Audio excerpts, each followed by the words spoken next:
button.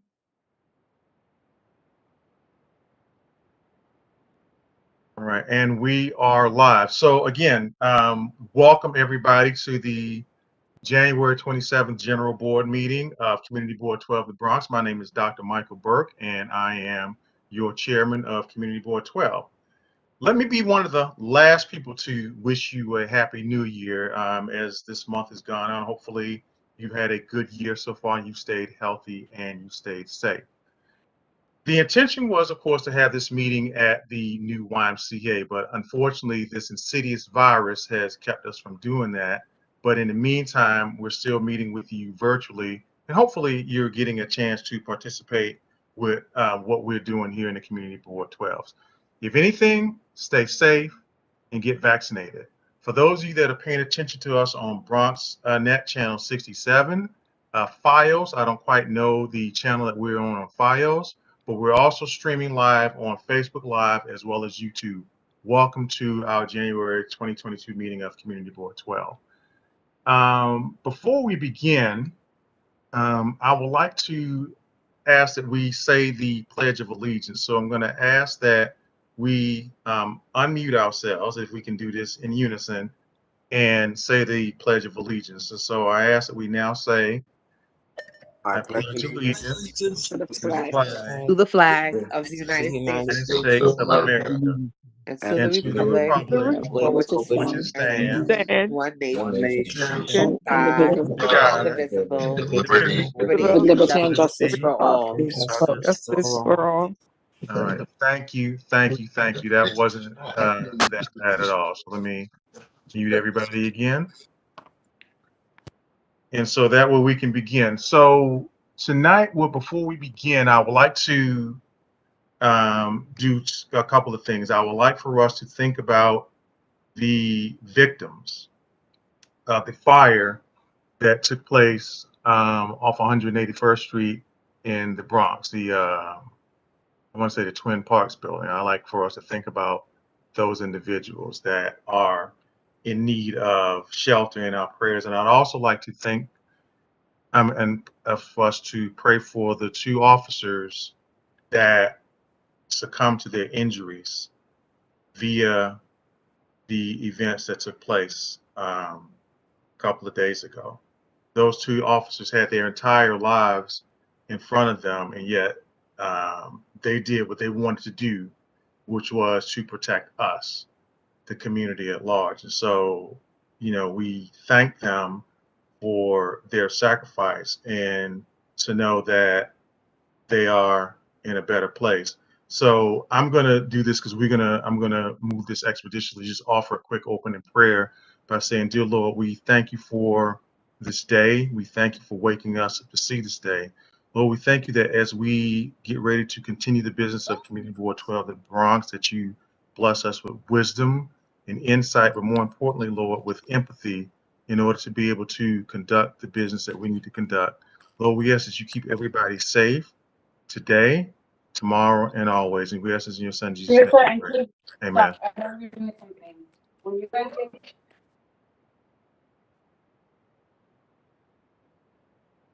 Okay, so now that we've done that, what we're going to do is we are going to open the public session. So the public session, of course, is an opportunity for members of the public to speak on anything that they would like to let us know about. So that section, again, is normally run by the first vice chair, which in this case is Mrs. Jerry Bennett. However, like I said, even though she's going to be running this, I'm going to be watching the clock, which is normally done by our second vice chair, but I'm going to be helping them because we really need to move things along. So you're going to be on a strict 3-minute time limit. That is your limit, 3 minutes. If you go over the 3 minutes, I'm just going to mute you, okay? And we do not want that. So please be mindful because we have quite a bit of business to get to this evening. And so for the public session, if you want to comment on what you just heard in the public hearing, you can do that. If you want to let us know what events that you have going on, you can do that. If you just want to say that we at Community Board 12 are great people, you can do that as well. So nonetheless, we just want to say those 3 minutes are yours 3 minutes. Then right after that, we're going to go into the vote that we just heard at the public hearing a couple of minutes ago. And so to that, I'm going to turn this over to our first vice chair, Mrs. Jerry Bennett. Madam First Vice Chair, the floor is yours. Okay, good evening, everybody. Welcome and Happy New Year to you all. I hope all of you are being safe. So for this community speak session, I'm going to ask if you do want to speak, you can raise your hand. You can look down into your, look on your computer and you'll find a reactions button, and there you can press to raise your hand to speak. Okay, so that's pretty much the format that I will go. So what I see right now is Leticia Stewart. That is the first person. Leticia Stewart. I am here. Thank you so much, Yuria. Okay, good. Thank you. You have 3 minutes.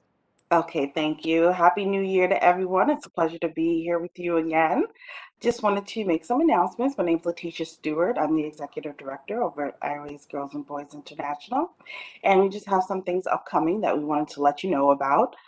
So, of course, we all know, as you mentioned, that COVID has been a huge problem for everybody across the board. But there's definitely been some varying opinions in terms of system mandated protocols, whether it's the government issuing, CDC, healthcare agencies, or education administrators. And vaccine is definitely one of those topics that have elicited a range of emotions and opinions from people. Um, and, despite the constant promotion of getting the vaccine done and changing regulations to require the vaccine, there's still hesitancy, amongst people in our community to go ahead and take the vaccine. So our organization is really trying to make an effort to understand kind of where those variances are coming from in terms of vaccine confidence. And so we're going to be launching a new study to really understand what those complexities are around the COVID vaccination process and acceptance as it exists within our community. So we're actually going to be seeking the community's input and participation in order to, get as many responses as possible to the survey that we put out. So we'll make sure to share that survey link with the community board in the hopes that all of you will either participate in the survey or share it with your networks. Some other things that we have coming up that I wanted to inform you about. Of course, we all know that February is Black History Month. So we're going to be having, as part of our activities, we'll be doing like a movie event. So that leads up to a very informative panel discussion.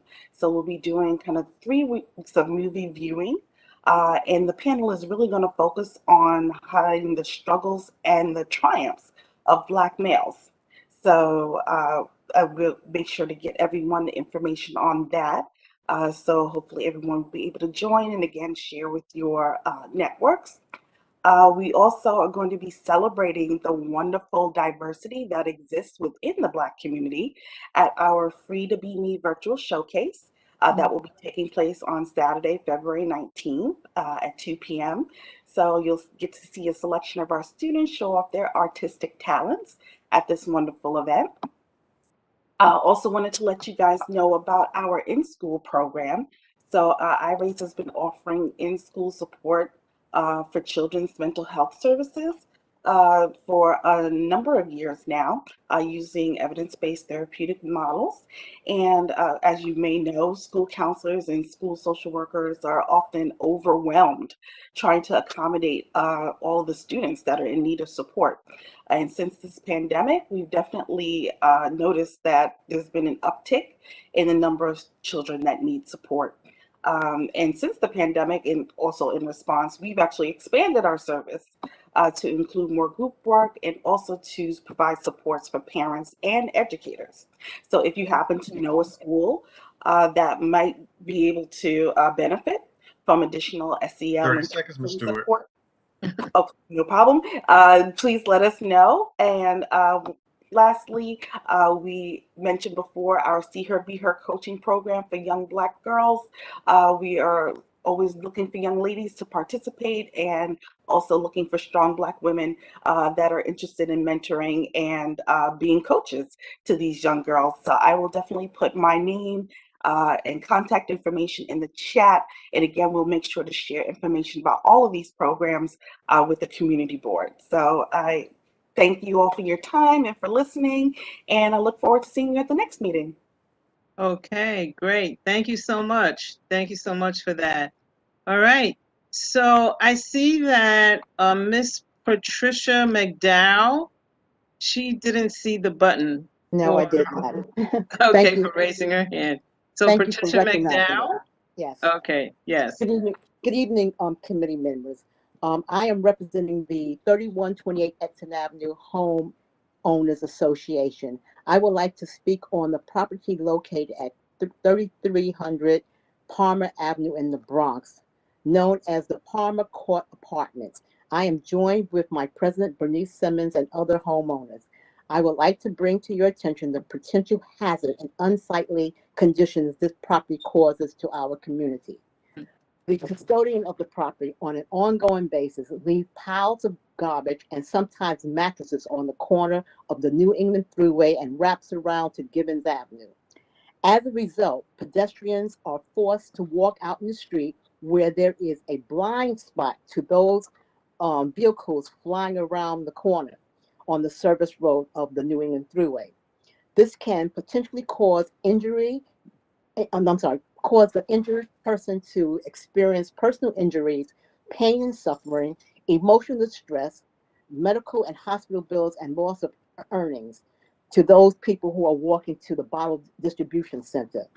The trash pile-up is an environmental issue which attracts rodents and other wildlife to the surrounding area.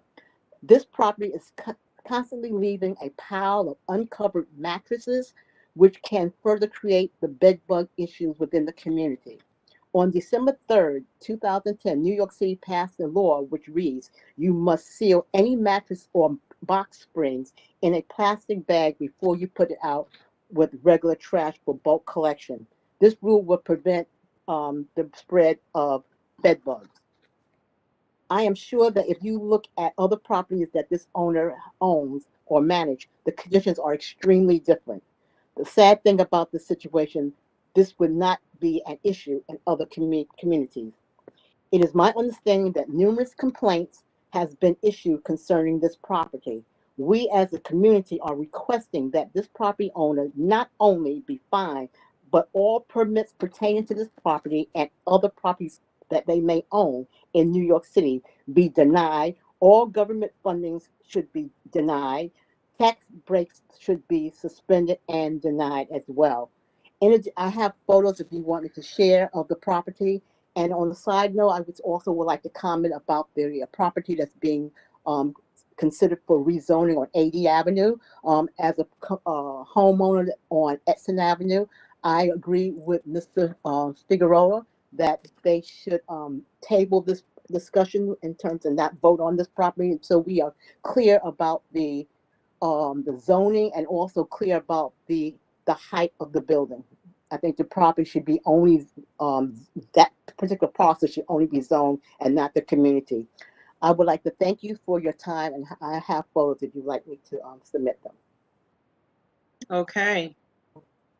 All right. All right. So I guess all the information that you mentioned is taken by all the persons that can actually address that information or get back to you. Yes, George. Yeah, I'm a little confused. You called and said you were speaking on behalf of the homeowners on Edson Avenue or on Hunter Avenue? No, we're on Exton Avenue. We're the 3100 homeowners association. Okay, so these issues are complicated, and this is an important point for my board members. Okay. You're proposing that we reject, although we don't have a vote for 3300 Palmer Avenue this evening. The issue is that if they do not receive the tax credit going forward, they will impose raises on the people who live there, not you, but the people that live there, rent increases I understand upwards of 4%. And you're cool with that? Yeah. I mean, what are we talking about? Somebody raising someone's rent or saving someone's life? What's that problem? The thing that we're having, the reason that this is complicated is because as a community board, I feel it's our responsibility to be straightforward and honest with everybody I appreciate and have these types of debates. There is no sidewalk on Bowler Avenue. You are absolutely right. They do not containerize their garbage. I was there this morning. There was a homeless encampment that was removed on the ramp on I-95 today, right by the corner of Bowler and Given Avenue. That's the corner right there of Bowler and Given. Correct. They're doing a better job, and they have been violated by sanitation and the Department of Health for rat sightings. So again, this is not as easy, or we should not be as chalant as saying, yeah, I'm okay with the people who live there, because we don't know what their financial situation is. If we don't vote for a tax break for them, then their rent goes up. Now, again, for some people, that's okay. I don't know. I really want to hear from the tenants there, but we have questions that we submitted to the Department of HPD that we're waiting on a response from, because to all the issues that you raised, it's not an easy issue, and it's not as black and white as people make it out to be, because we don't want to be supportive of a tax break if they're not going to clean up their act. Part of the incentive for the tax break is that they should partner up with some I don't know what it is, a landlord service or somebody that actually knows how to containerize the trash and deal with the trash. And those are some of the things that we're considering. But until we get a response from HPD, that's why we're holding off on making a recommendation to the councilman's office on this issue. But that's where we're at. I appreciate that. And again, perhaps you don't target that particular area, but if they have a property, maybe it's in a better area and they need permits, maybe those permits can be denied until they actually address what's happening at Palmer Avenue. Got it. Robert Hall. Mr. Hall. Yeah, George, I was just going to suggest, for the sake of transparency, because I know what we know, and I don't believe the Edson Avenue crew knows what our previous discussion was regarding this. So I don't know if they fully understand the scenario, but if we can all, for the sake of transparency, get together and call it a neighborhood advisory gathering or something of that nature, we can iron this out. Because I know what you're saying. I know what has already transpired, and I don't believe that this group knows what transpired or what you're referring to. So we need to, be a little more transparent. That's all. I realize the sensitivity of this. Okay. Let me comment, if I may, just quickly, Mr. Hall. So I think the one thing that we do try to do is to be transparent. So, Ms. McDowell, what I'm going to invite you to do is to go back to the land use committee meetings, because all of our meetings are recorded. So if you go back to the December meeting, it's on our YouTube channel, and I'm going to presume that you're tech savvy. If you go to our YouTube channel, you can see our December land use committee meeting as well as our January meeting. Now, in all transparency, I did, because the councilman actually called me last week and said, Dr. Burke, when are you guys going to give me a recommendation? And the plan was to do it this evening, but I do understand that we're waiting on something from HPD. And so I want to be a man of my word. So I'm gonna hold off a little longer, but I know the councilman wants to know what we think. He said, well, what is unofficially? So I gave him my personal opinion, and I said, here is, some underlying content. But again, I do not want to speak for the board, and I made that perfectly clear to him when I said that. So I just want to add that. So if I just please go back and look at December 2021 Land Use Committee in January 2022. Okay. Thanks, Mr. McDowell. Thank you. And we will be open to have a Zoom meeting with our community, if you like. Thank you. Okay. All right. Sydney Blair. Oh, I was just going to add on to what Dr. Burke said, just to address what Mr. Hall was saying in terms of us being transparent as a board. As Dr. Just to add on, this building, this co-op has been on the board's radar for a while. It's been a topic of discussion, as Dr. Burke just said, in the last couple of land use meetings. And I think even the housing, one of the two of them. I'm on both committees, so it gets a bit jumbled in my head. But we have been discussing this, and we have been getting complaints to the general board meetings regarding this property. Actually, since sometime last year, I remember when the first initial complaint came in, not many people on the board actually knew where that place was. And I, actually drove by myself, took a picture, sent to George, sent to Dr. Burke, and they forwarded it to sanitation. So I just want to let Ms. McDowell know that we agree with you. We want the trash to be resolved. We want that area to be cleaned up, but we also have to think of our fellow neighbors. Okay. Okay. All right. So is there anyone else who wants to speak in Community Speaks? I don't see any other hands raised. Moses, I thought I had mine. Oh, yes, sure. Go ahead, Moses. I guess I'm not computer savvy. It's okay. Go ahead. Two issues. They are, one of them well known to our area. It is the tractor trailers in our community. And the most recent discussions have been centered around 238th Street. And at least two of the community precinct council meetings since we started after the pandemic, the deputy, the inspector, 47th precinct, indicated that a plan is underway to identify an area for the tractor trailers to park.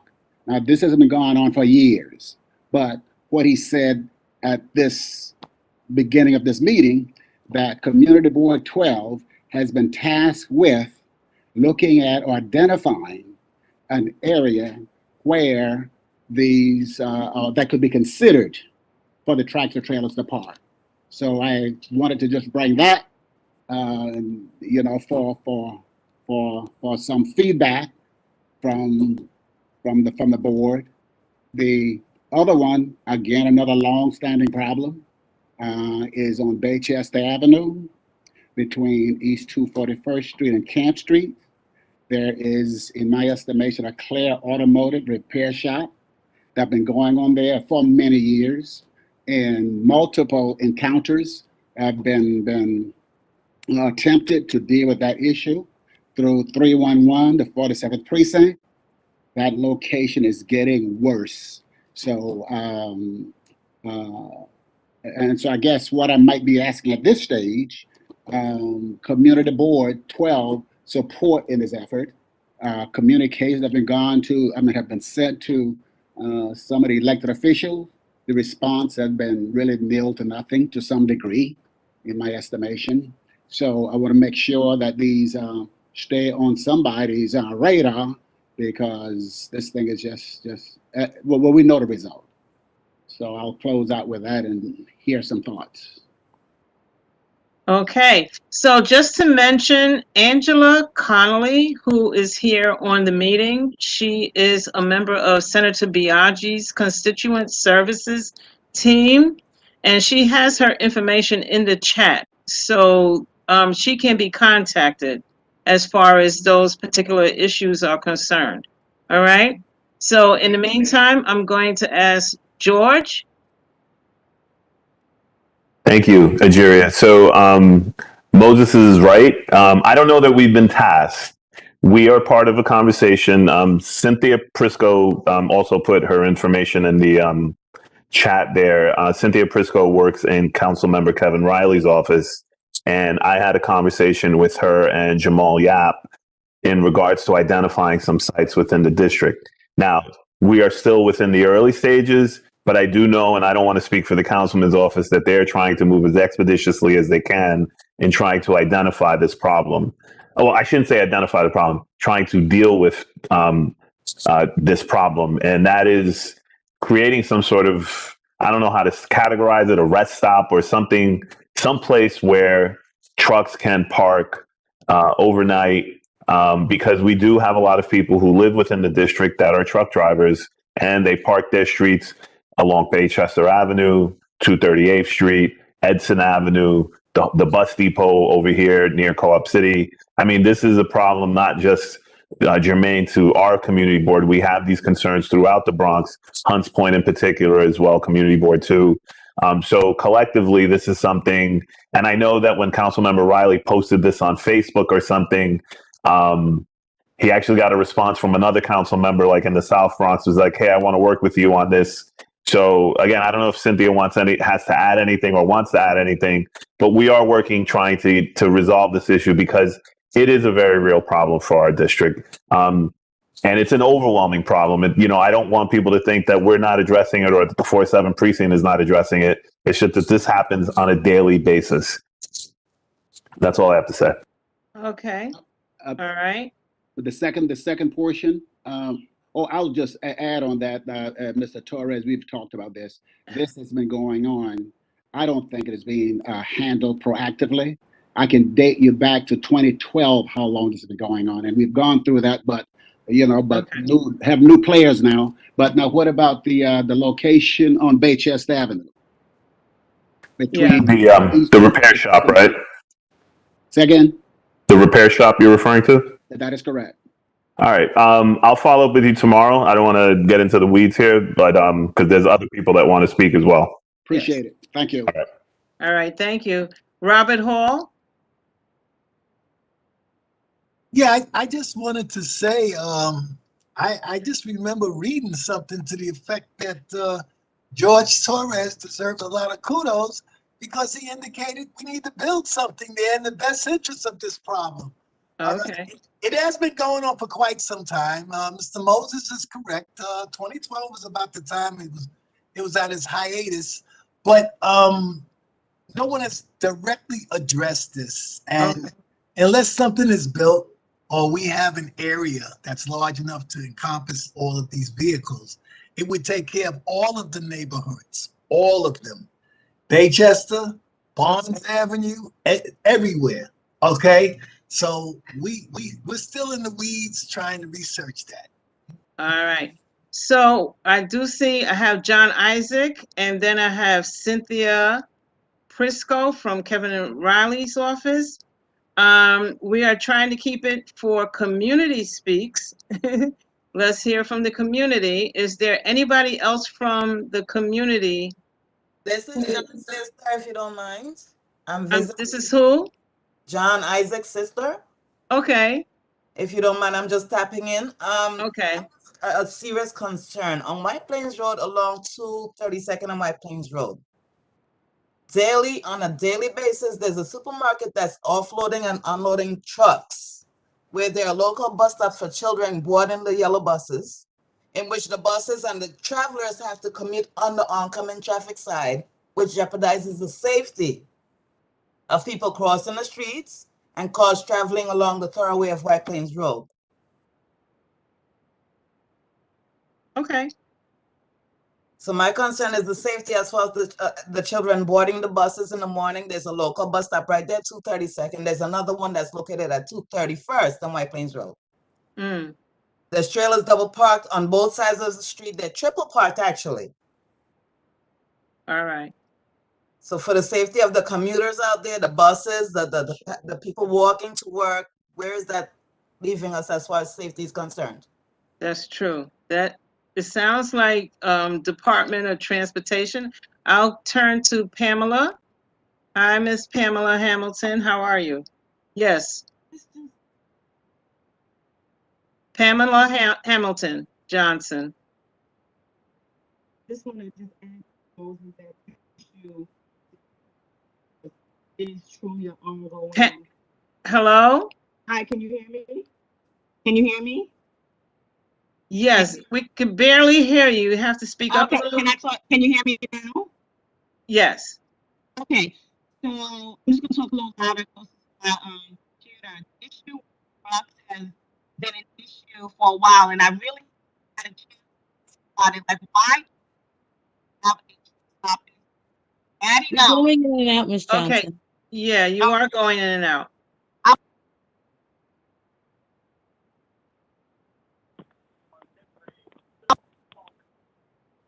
Can you hear me? No, we can't hear you very clear. Don't worry about it. You may have to, log out and come back in because we really can't hear you very clearly. Maybe you could put into the chat some of what you have to say. Okay? So that yes. Johnny Goff, the young lady who spoke from the community prior to Ms. Johnson, I agree with her because I take that route sometimes when I'm in the morning, and the school buses are with the children loading on and loading off have made a complaint to one of the schools. I'm not calling the schools names as yet, but she is absolutely right. The safety, I have stopped on the corner and parked and watched how those children are having very difficulty getting on and off those school yellow buses in the morning. And it's a tragedy that if something goes wrong. I don't know if I ever seen a crossing guard in that area. I could be wrong because I'd be on the opposite side. But the young lady who spoke about it, it is very, very serious, and it should really be taking a serious look at it. Thank you. Okay.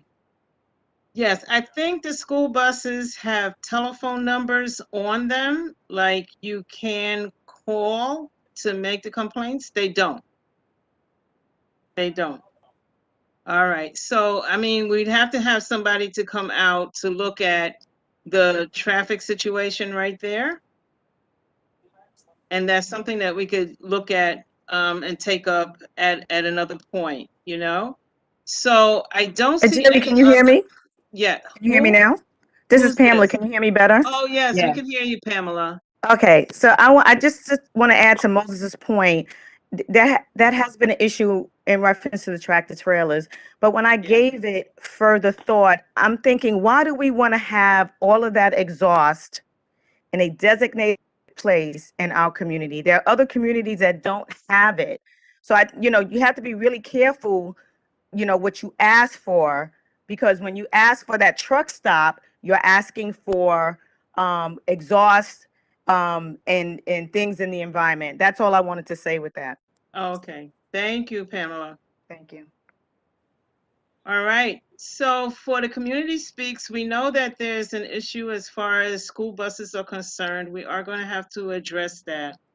But for right now, I would say Virginia Sanders. Who? Virginia Sanders. I can't get my hand up. Okay. Yes.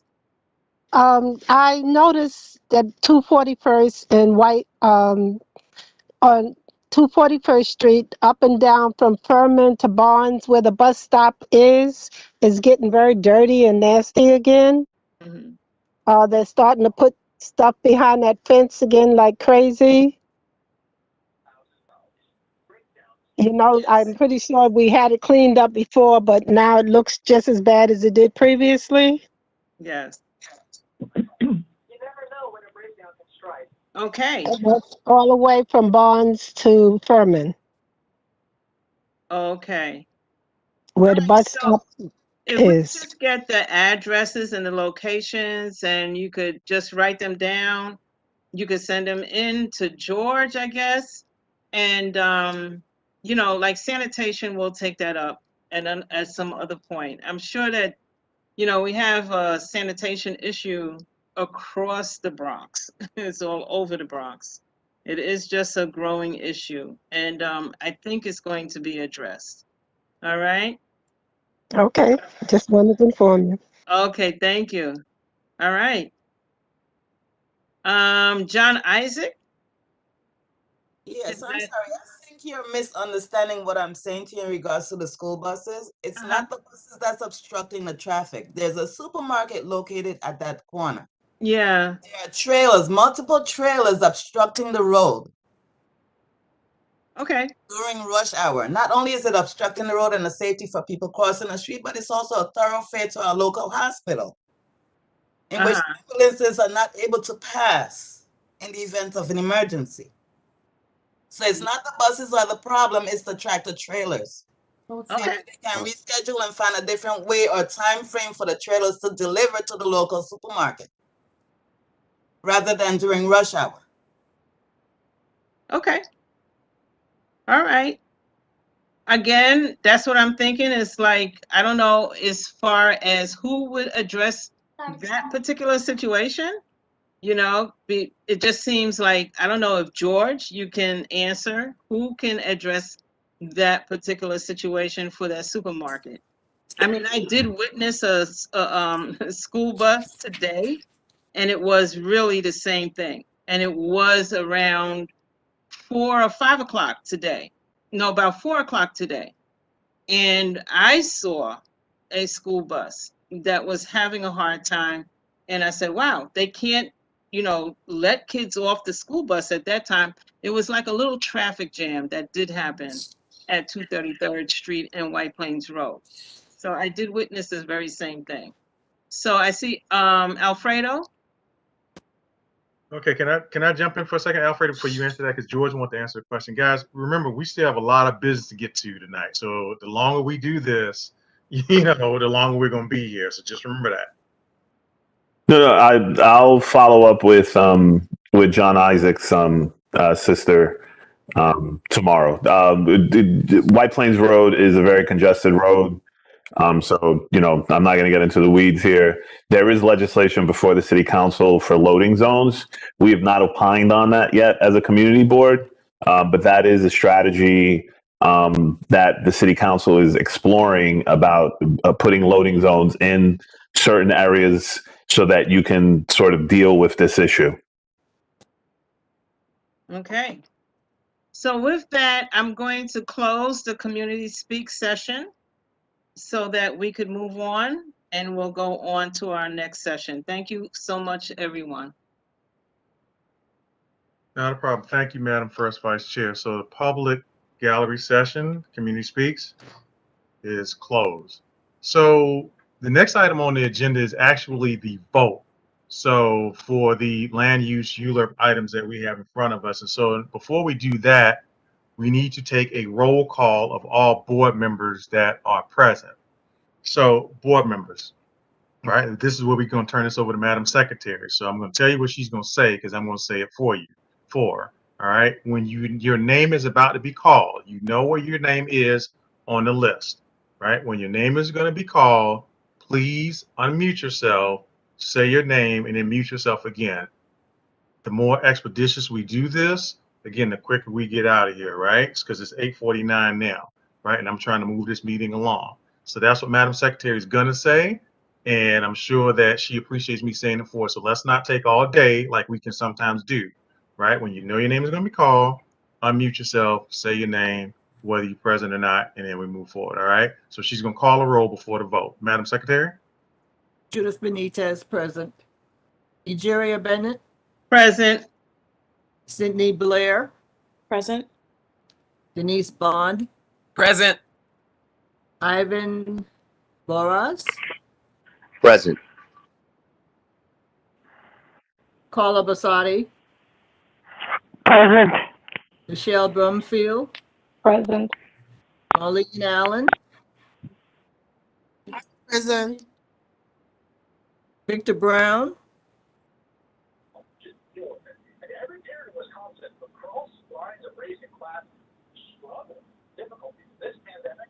Michael Burke, Present.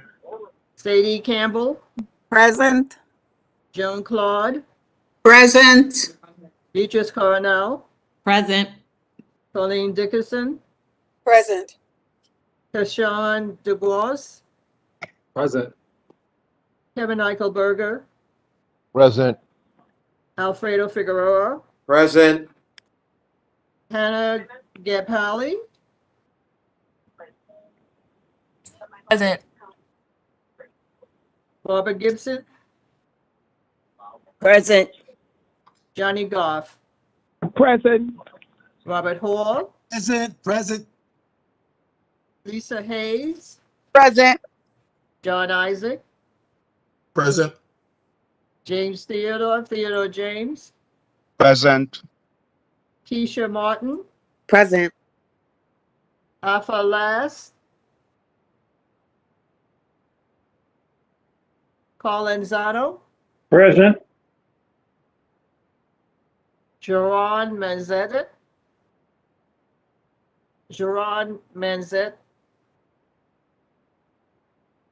Harang Mansanet. thank you. Lucille Martin, Present. Shanika Moore, Present. Michael Clinton Mike, Present. Present. gotcha. Carmen Ortiz, I know I saw her. Present. Thank you. Mr. Reed is excused. Dr. Dina Robbins,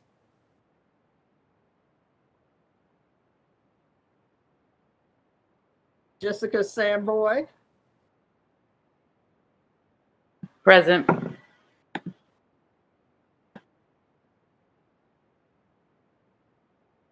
Harry Singh, Present. Paul Stricker, Present. Luke Sabados,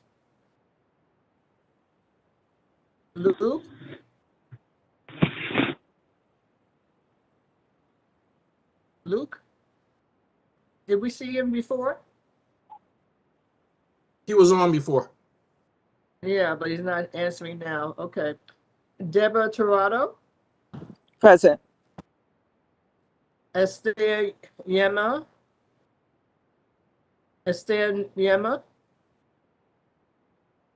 we do have a quorum. Thank you. Thank you, Madam Secretary. So just about everybody's here. So with the vote that's going to come up, right? So this is pretty much your individual opinion, right? It doesn't matter what any of us think. What you need to do is vote your conscience. So you've heard the presentation. I do believe this is coming from the Land Use Committee, so I need to turn this over to Mr. Stricker for a recommendation, if I'm not correct. Right? And You're correct. Because let me. As the committee, I don't think has not issued a vote for the Land Use. No, we Committee. haven't. We're going to give it to the full board. Right. So how do you want to proceed, Mr. Stricker? Well, I'll read what it is, and then we can turn it over to the full board for, an action to pass the request or deny it. Okay. So, Mr. Stricker, the floor is And then yours. we'll take a vote on it. Yes, sir. The floor is yours. Okay, the first item up for grabs is ULERT number N200229 Zebra Robin X-ray. An application submitted for zoning map amending from M1-1 to R7D and R7D/C24, a zoning amendment to Appendix 1 for affordable housing and zoning text amendment to Appendix 1 to expand the transit zone to facilitate a new mixed-use 150-unit building with commercial and community facilities uses and being sought by Markland 4551 LLC, located at 4541 Furman Avenue, Bronx, New York.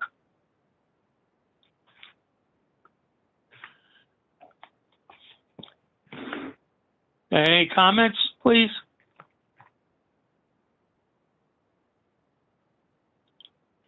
If not, I'll take a motion. What is the land use recommendation? The land use recommendation, I personally feel we should deny it, but that's my own personal feeling. We didn't take a vote at the hearing because we wanted the full board to take the vote on it. But originally, the Land Use Committee was opposed to it. Thank you, Mr. Stricker. That's what I needed. The Land Use Committee was not opposed to it, Carl. That's your opinion. No, it was at the last meeting, and then we decided to go to the public hearing and let the board vote. We had opposition all time. 3 times we met with them. We kept asking them to approve it, improve the parking, which they did to the best they say they can do. But the lack of parking for this facility is very detrimental to the community.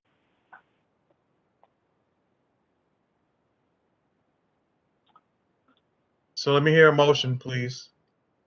Either to approve it or disapprove it. So moved.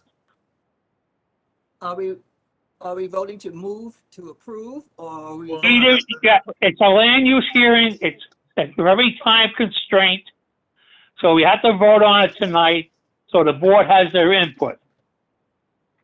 I The way think things work, I Mrs. think B, people are you know, confused. Mr. Chair.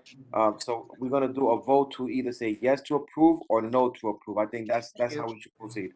right. Yes, So That's correct, but we need a motion to do that. That's what I'm asking. I make a motion for this board to proceed with that 4541 Furman to yes approve or no approve. So each board member either say yes to approve or no to approve. We have a second? I think, yeah, okay. That's somewhat confusing, Alfredo, but I get what you're saying. If I can offer a friendly amendment. If you're in favor, you write A. If you're negative, you write nay. Right, right. Because yeah, I think the way it was stated, it was somewhat confusing. Okay, right. So if you want it, yes. If you don't want it, no. Okay. Yeah, and that was a good recommendation, Alfredo. Right, that's great. Okay. All right, so I'm ready to call for the sorry, this is Carla. So Alfredo made the motion to approve, correct? No, Alfredo made a motion to take a vote from the board, either yay or nay. When they call the rule. Okay, and who seconded? I've never heard anything like that. I don't know. Did we have a second? We did. I thought I heard it from who was it? I second. I thought it was John Isaac, but I didn't want to make certain. Okay.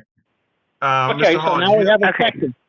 So we need the roll call to find out whether it's nay or yay. That is correct. I'm calling the call.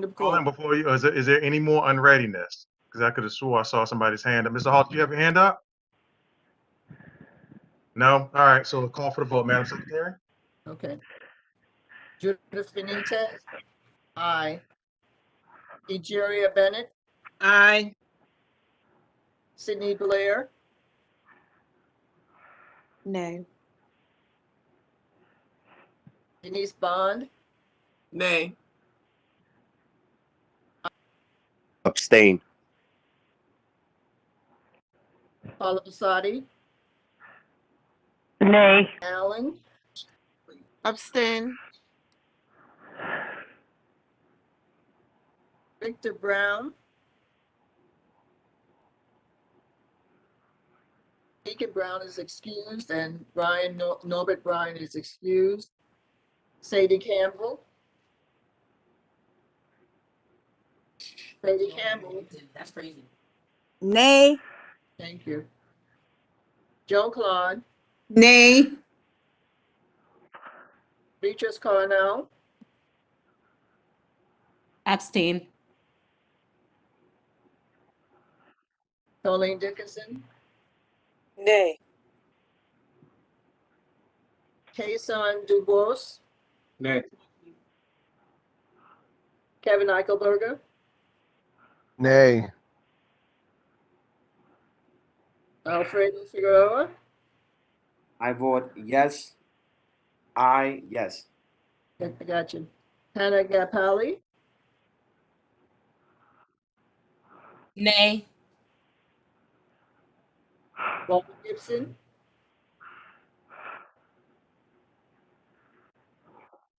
Barbara Gibson? Nay. Johnny Goff?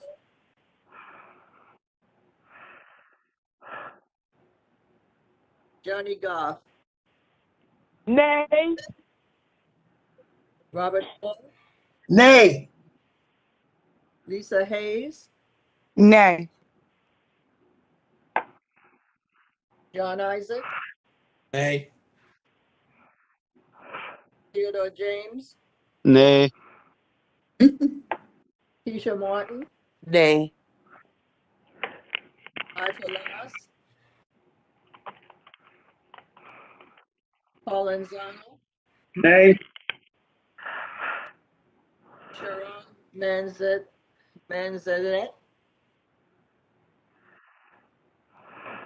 Lucille Martin, Nay.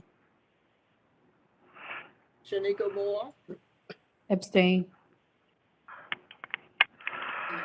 Clinton Mike, Yay. Carmen Ortiz,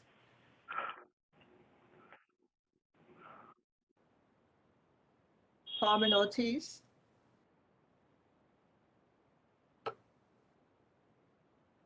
Carmen Ortiz, I'm trying to unmute. Yes. okay, thank you. Dr. Dina Robbins, Jessica Samboy, Abstain. Harry Singh, Aye. Paul Stricker, Nay. Luke Sabados,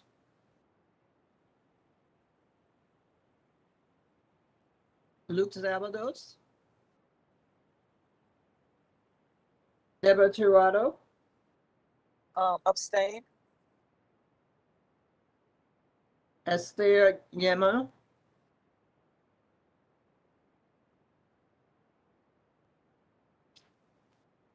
at a quick glance, it looks like the nays have it. Because every abstain equals a no. Well, I didn't vote, Madam Secretary, but I think you probably know where I fall on this. Dr. Burke, I'm sorry. No, that's Dr. okay. That's okay. No. So the motion is denied that we do not approve this at 4541 Furman Avenue. Rezoning request is denied by Committee Board 12. Okay, George. Yeah, I think this is a real unfortunate vote. And I think that this is a conversation that we need to have with the board, because you have a lot of conversations that are not taking place in committee, and that, you know, I've never suspected the community board of being anti-development. Notwithstanding this issue or this particular project, what you're asking for is more homeless shelters. We're getting a homeless shelter on Furman Avenue, 1 block away, because this district is in zone M11. What they're proposing is a change of rezoning to an R7. You cannot build homeless shelters in an R7 district. You guys really need to understand what you're voting for and what you're not voting for. And parking, you hanging your hat on parking. I live in Co-op City. We have 8 garages.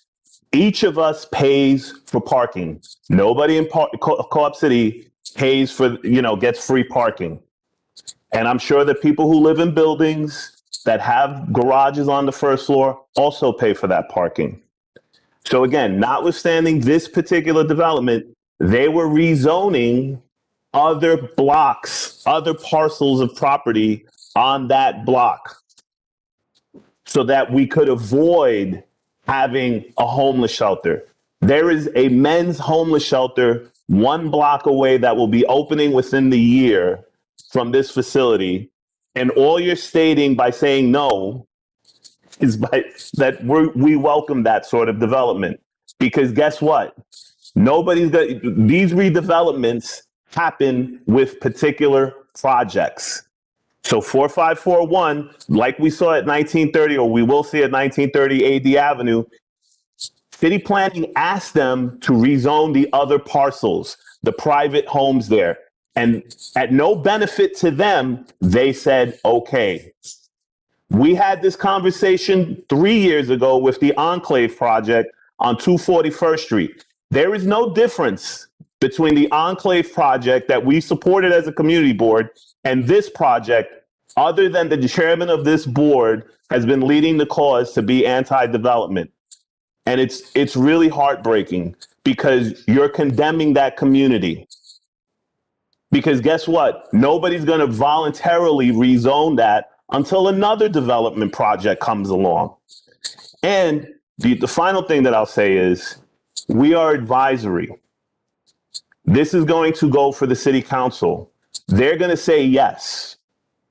And everything in conversation that you had here will be noted, but they're going to disregard it. And if you continue on this path, they're going to continue to say, you know what? Don't go to Community Board 12. Every project that we've had in my 6 years, we've supported.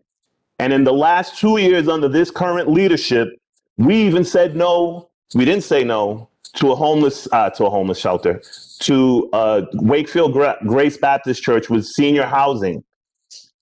But that had to go through, they had to jump through hoops in order to get us to say yes. And it was only until I had to have a conversation like this. I shouldn't have to have this conversation. You need to vote your conscience. I'm going to support your vote. I'm going to go to Councilman Dinowitz and I'm going to say Community Board 12 voted no. Why did we vote no? I have no idea. We don't support affordable housing. We're anti-development. We want more homeless shelters. George, thank Carla. you for sharing that. This is Carla. Carla. Yes, please. I just didn't know that the option was if we didn't want a huge building with no or inadequate parking, it was going to become a homeless shelter. Like, what am I missing? Where am I not reading? Carla, you've been on the board for a number of years. I shouldn't have to explain this to you. Yeah, 15 years. If you don't know that homeless shelters are built in M11 districts, we have two homeless shelters. I mean, I don't know if I need to explain that to you. I forget the address, but there's one block away from this on Furman Avenue, and then there's 1591 East 233rd Street, which is the old Imperial Milk Factory. We had these conversations in committee. You know, you guys have to be mindful about what we're asking for. This is a beautiful building right across the street from the MTA rail yard. And we're saying no. Again, I will support you. But Councilman Dinowitz's office, I'll bet you anything that they will say yes to this project. And again, moving forward, any project that comes before us, HPD and all these other people will say, yeah, you know what? You have to go before the community board, but don't pay them no mind because they're anti-development. They're not honest brokers and having conversations, and they don't know anything about zoning. I mean, again, we've had George, we're not anti-development. I guess I'm looking for guidance from you about where I should be doing more research, because obviously there's more information out there than I know about. Please provide some guidance. Carly, no, Bert, she asked me to provide guidance. I'm going to provide guidance. Information, and I'm going to move forward because, you know, I'm going to address something and move forward with our next vote. Continue, please, sir. Yes, thank you. I'd like to be recognized, please. I'm sorry? My hand was up. After you're done, I'd like to be recognized. Sure. I see Beatrice too, and then I'm going to move forward. We live in the city of New York. How many buildings are you aware of that have parking? Again, you're hanging. This is an Ella project. This is an affordable housing project. Many of the tenants that will move into this project will not have vehicles. Not true.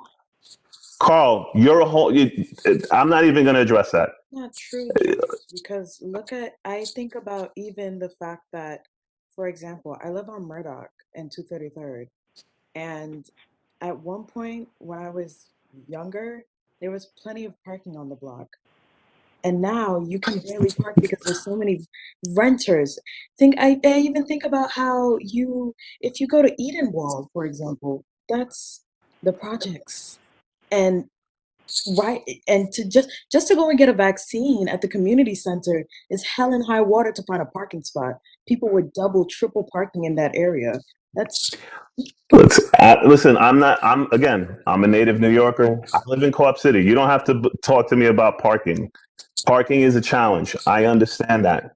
But that's also a testament to how well everybody's doing. Everybody tells you how they're not doing so well, yet you have families, one household will have 3 or 4 cars. So again, parking for building, this is a affordable housing project. You heard them. Rental rates start at the low end, and then you have based on income. Again, I don't want to belabor this point. I'm just saying you have to be very careful. You're not rezoning this block. We have a homeless shelter 1 block away. We have a city administration that is intent on building more. So Blasio it's just a fair warning. Yeah, de Blasio said first of all, de Blasio's gone. So let me go to 3 questions and move forward because I'm you know what, I'm not gonna anyway. Beatrice? Sorry, I do have Can a I question. say something? Because I'm I sorry. would like Yeah, to know, I got you, Denise. I got you, Ms. you Bond. I let got me you. know where was this information shared? Because to be honest with you, my vote would have been different. Where was it shared that I missed all this information you just shared? At the land use hearing we had before the meeting. Yeah, the one where it was a public hearing? And it was No. all, Yes. it was all. No. Dude. No, she's talking about the one before that, Mr. Chair. Yes, we've had conversations. This came to us in October of 2019. They've also been to us a number of times. So again, when the first time they came here, Carl Stricker was very supportive, liked the building and everything. Now we're voting against these projects. And again, I think it's because we have people that are poisoning the well. I think that that's unfair. Has anything to do with poisoning the And the thing is, Beatrice, Okay, Mrs. hold Bond. on. Mrs. Bond, But I'm not going to have you. I'm not. Just feel like this information should have been shared in the recommendations. No. But Beatrice, that is your responsibility. That's the problem here. But I'll be honest with Each you. of us. Finish, please. Wait. Let We me. waste a lot of Hang time on. going back and forth. That important Wait a minute, information is missed. Okay, Beatrice. So you I got. agree with you. Right? You got the floor. Beatrice, what was your comment? My concern is that we waste so much information going back and forth, sometimes in irrelevant things, that important information is missed. Had I known this, my vote would have been different. Okay. Mrs. Bond? I think that George, you're chastising us for something that, you know what, we're not experts here. We are volunteering our time and we are trying to learn. So yes, indeed, I agree with you that if something was missed, then why take the vote prior to sharing that information about the rezoning part of it? Because I mean, Alfredo, I'm sure is informed. He knows, you know, but the rest of us, maybe we're naive and we don't understand it all. So it would have been great to have that information prior to the vote instead of giving us the information after the vote and then chastising us. Denise, I'm not chastising you. We've had this conversation. I'm just telling you how I received it, how your intent and how I received it is 2 different things. Thank you. Listen, this is a conversation we've had multiple times. I don't make excuses for myself and I don't make excuses for you. You joined the community board. Our first responsibility is planning and zoning. This is your personal responsibility. If you have questions, you raise it during the land use meeting. That is where we have these debates. This item has been before the land use committee no less than 4 times. If you were curious, and we debated these issues. So, and I raised these issues.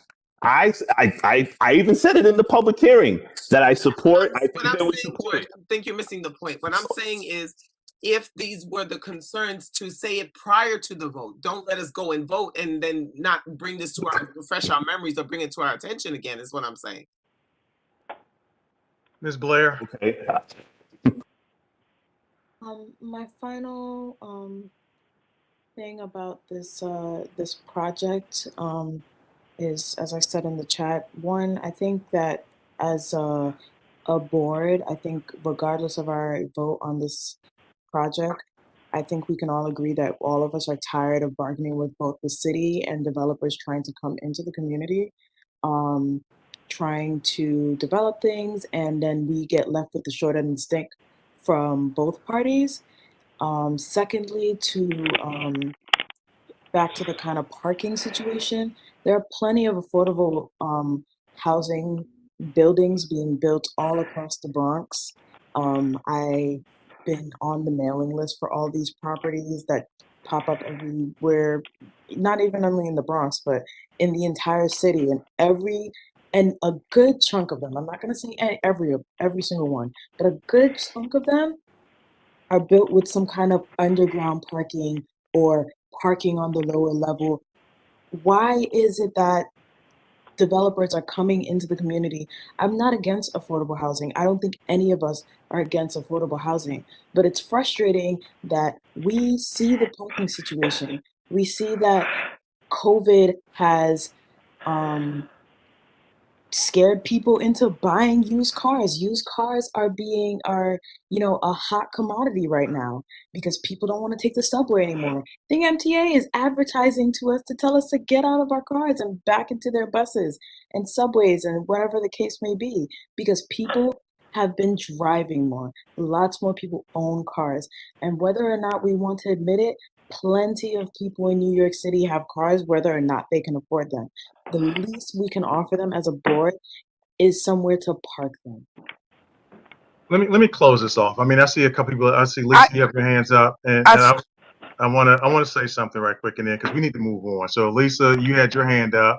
I see the senator. Senator, if you can hold off because we were going to come to elected officials, but I kind of want to give you. And I see Ursula's got her hand up. So let me just address something right quick. Look, so I've been attacked as usual, right? So it seems like I'm always under attack from somebody and something. So let me just clear. First of all, I'm a man, right? And so I can say this I can speak for myself. I don't need anybody speaking for me saying this is what I am. To suggest that I am anti-development, clearly you've not been paying attention to the meetings because all of our meetings are taped, right? What I am is for the type of development that we have. So I'm also a big thing about communication, right? So I'm not going to sit up here and I said vote your conscience is what I said. So, again, say what you want, as I said, you make your decision, right?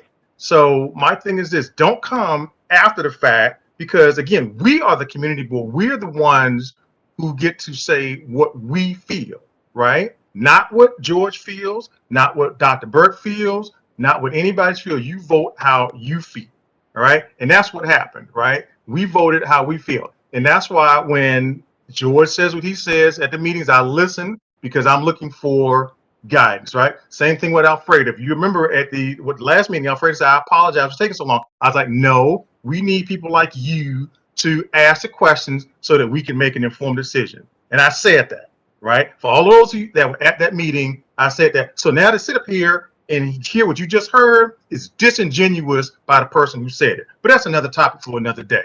My thing is this. So again, I don't need anybody speaking for me. I can speak for my doggone self. That's the first thing. The second thing is, again, all I'm saying to you board members is whether you approve a project or whether you do not approve a project, my thing is as Beatrice said initially, is to be informed, right? Communication is the key.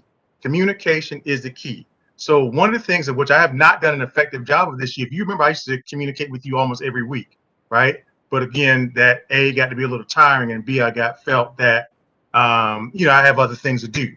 So to that end, it's all about communication because I've always been transparent, despite what some of people will have you think, right? I'm always been transparent about what what I bring to the board. And if you notice, whenever I give a presentation, I always give the citation where you can find it. Even in my reports, I give the citations where you can find it, right? So I don't want you to just take what I say or Mr. Stricker says or anybody else says. It's for you to do the homework and obviously and ask the questions. And so I don't want to hear that crap about, yeah, I'm anti-development because that's not a true statement at all. And I yield back. So Ms. Hayes, Senator, I know you want to say something, Ursula, and we need to move forward because this is taking too long. It's 9:20, and we want to table most of the meeting. Ms. Hayes. Thank you. Good evening, everyone. So respectfully, I appreciate all the comments, George included. I do want to say, not that I believe I believe parking is whatever your issue is or how you feel about it, to each his own. What I will say is that what was more concern for me are the youth that may be put in the buildings and the extremely high classroom sizes that are in the surrounding areas. And so in the schools, right? So like 78, PS 43, like the schools that are in our areas are having really high class sizes because there's not enough teachers. And unfortunately, while we see a lot of development, I'm not seeing as many schools, right? And the children are not being supported. If I know there's a lot of programs and things, but they're not being supported. And so before I jump out and vote, and I do appreciate the information, and you're absolutely right, we all have to do more homework, myself included, but I do want to take into consideration the youth that are there or around and who may or may not be getting the proper education because there's not enough to go around. Thank you.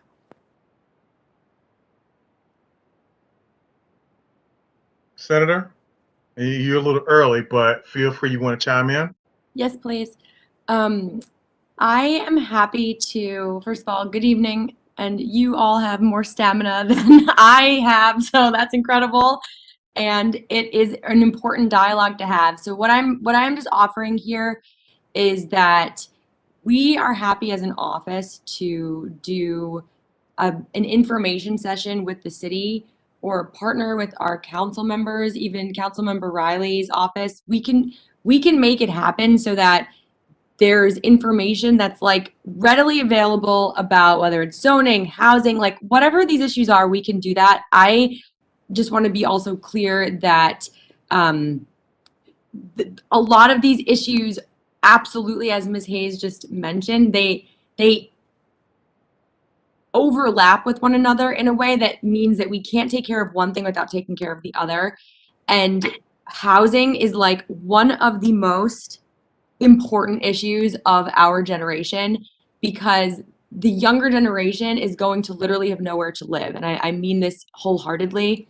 A lot of cities across the country are changing their zoning laws at the state level, city level too, but at the state level where it matters the most because it has the most impact, to be able to build housing and also to legalize certain units like accessory dwelling units so that when we think about like rent going up, it was the highest it's been in New York City ever in December, which is ridiculous.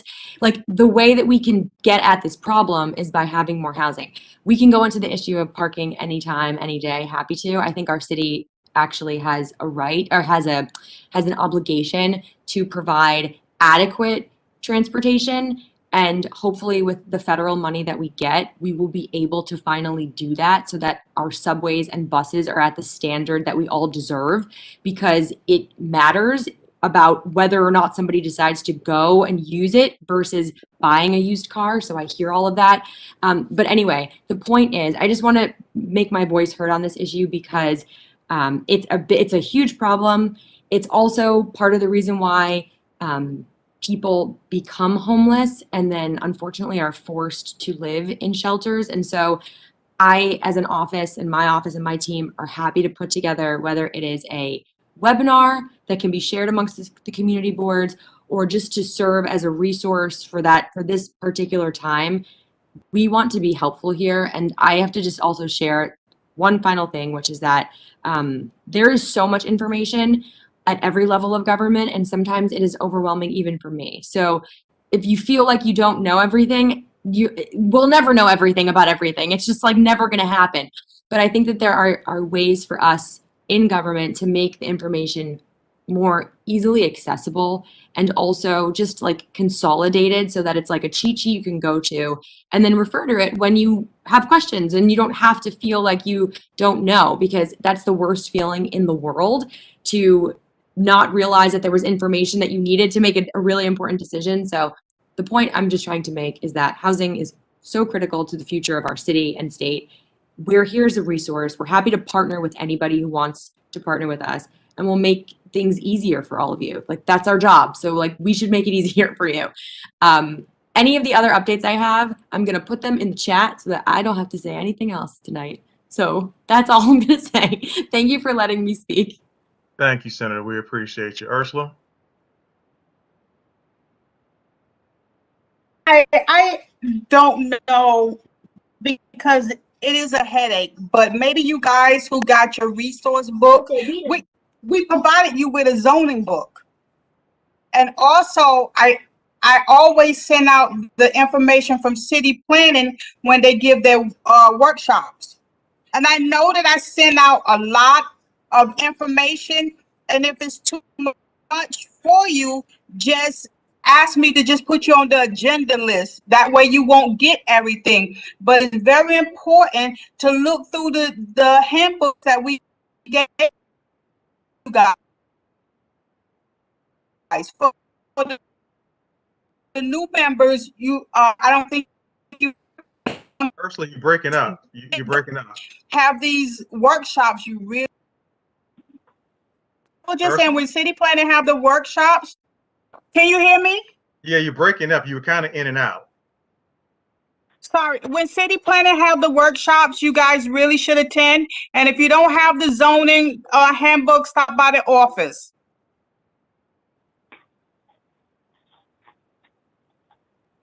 Okay, so I don't know if that's the issue or not. I think that most of the people that went to the meetings, you know, that went to those land use meetings went to be informed. And again, all of the information, to the district manager's credit, is posted on the YouTube channel. So even if, like, for instance, I missed Alfredo's meeting, and I apologize to you, my brother. I missed his meeting this past Monday, but I plan on watching it a little bit later on when I get some time. So look, the bottom line is that the community board voted, and if the councilman has a different opinion, then it's his job. If he decides to do that, then it's going to be his job to explain it to us. And just like he comes to the Wakefield meetings or the other taxpayer meetings, and he can come to us and explain it. You're right, we are advisory, right? So we do not have the final say, but we at least put, based on the information that we had at the time, this is how we voted, and I'm comfortable with it, and I'm ready to move on. So let's move on to the next topic. Mr. Stricker? Yeah, George, by the way, thank you for the lecture.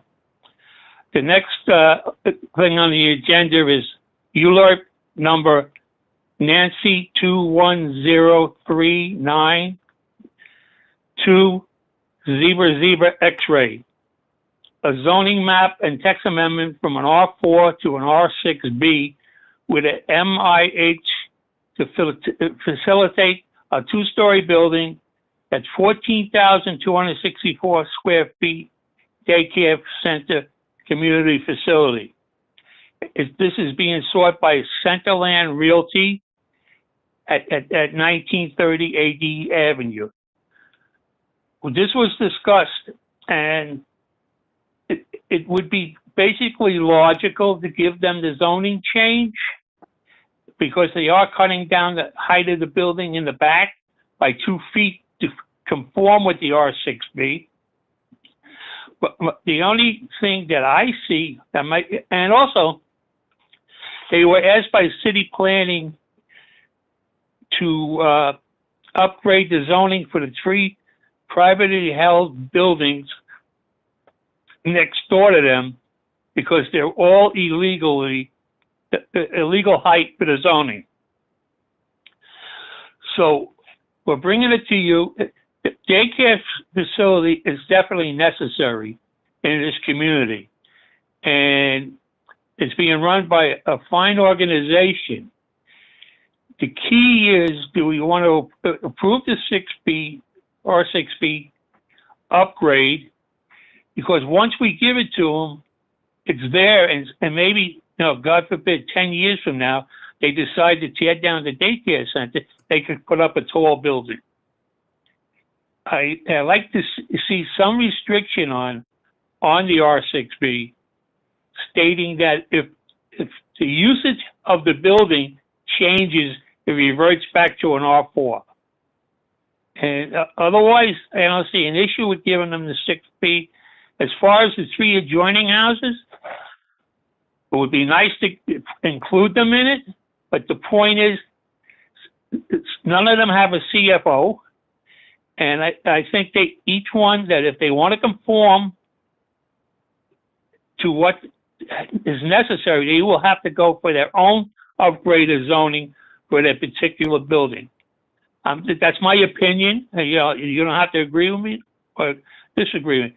The point is, do we only want to do the change for the daycare center, or do we want to include the 2 adjoining buildings?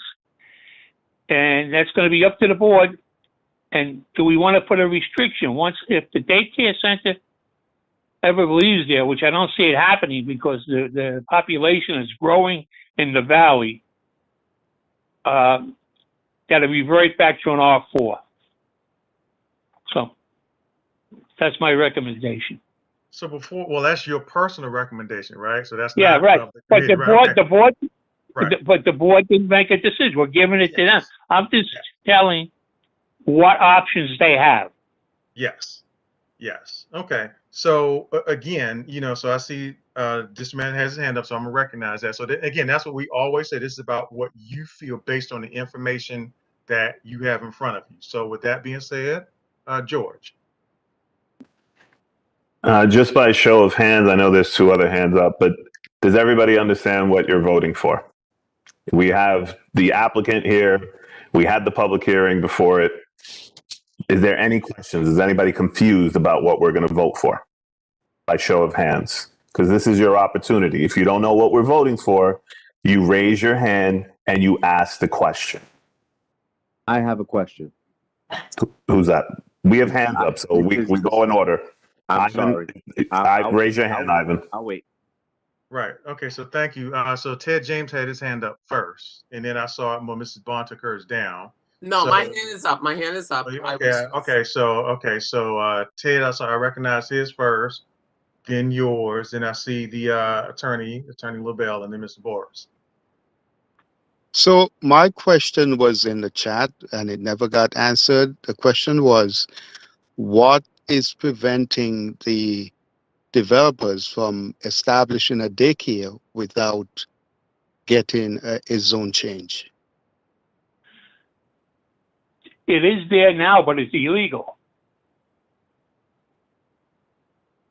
No, Mr. Strickland. Yeah, but the daycare is not currently there. So I'm saying, can they just open the daycare without getting a zone change? I'm happy to answer that question, Chair, at your discretion. Certainly. Okay, sure. Hi, Richard Lobel for the applicant. So the building, which was originally built prior to these owners, back in 1985 to 87 to 95, was enlarged and is in violation of yards. So the front yard, the side yard, and the roof is too tall. So they can't take advantage of this building. They would have to reduce this building to be complying under the R4. For the proposed zone change, the R6B, all they have to do is reduce the size of that building. It doesn't have that same yard requirement. With regards to the height, as Mr. Stricker mentioned, the applicant has offered to sign a restrictive declaration capping the height at 3 stories, so it wouldn't exceed buildings in the area. So again, just to summarize, we'd cap the height, and the building would be ready for St. Gemuel, which is a local daycare facility already operating in the Bronx. It would be ready to move in September. Thank you for your time. Thank you, Mr. LaBelle. Mr. Boris? My question is, why, with all due respect to the Land Use Committee, why, under the direction of our current chair, Dr. Michael Burke, why is the Land Use Committee's recommendation different than the Land Use Committee's chair? No, we didn't make a recommendation. We're letting the board decide what they want to do. I just told you what the facts of the thing is. Do you want to just give it to the daycare center? Because they did offer to take 2 feet off the back roof to meet the guidelines of the new R6B.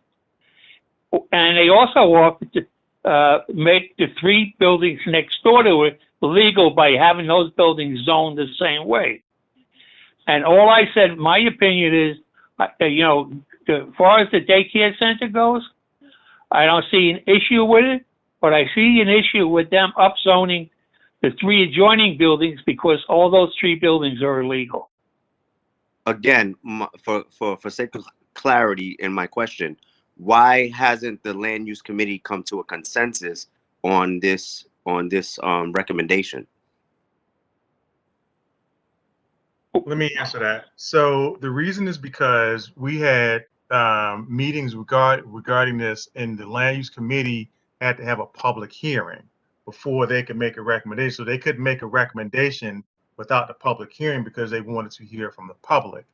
Therefore, being that also this has to be voted on prior to February 22nd, which is when the deadline is, therefore, in the next land use committee meeting comes before then, a committee recommendation would have to come before the board. Our next general board meeting would not be until February the 24th, which would mean that we would miss the negative. So therefore, we brought it directly to the board.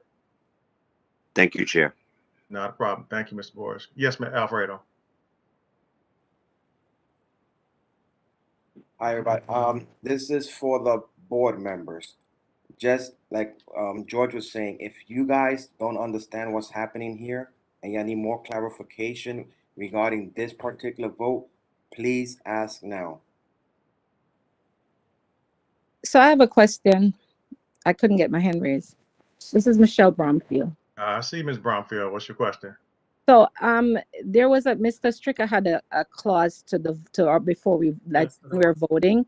Are we saying that when it's time for us to vote, what he asks for, that if the daycare or whatever it is that will go in that building is not is discontinued, would there be something else that could go in that neighborhood, a hotel or whatever it is that they would want to change the building to in our vote?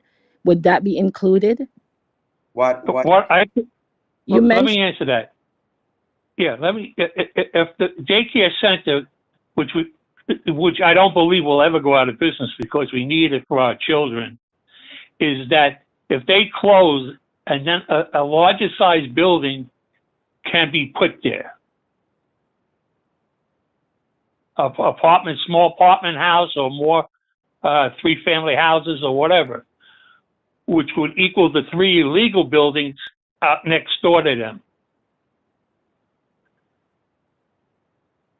Right. So my question is, when we vote, is that going to be part of the voting?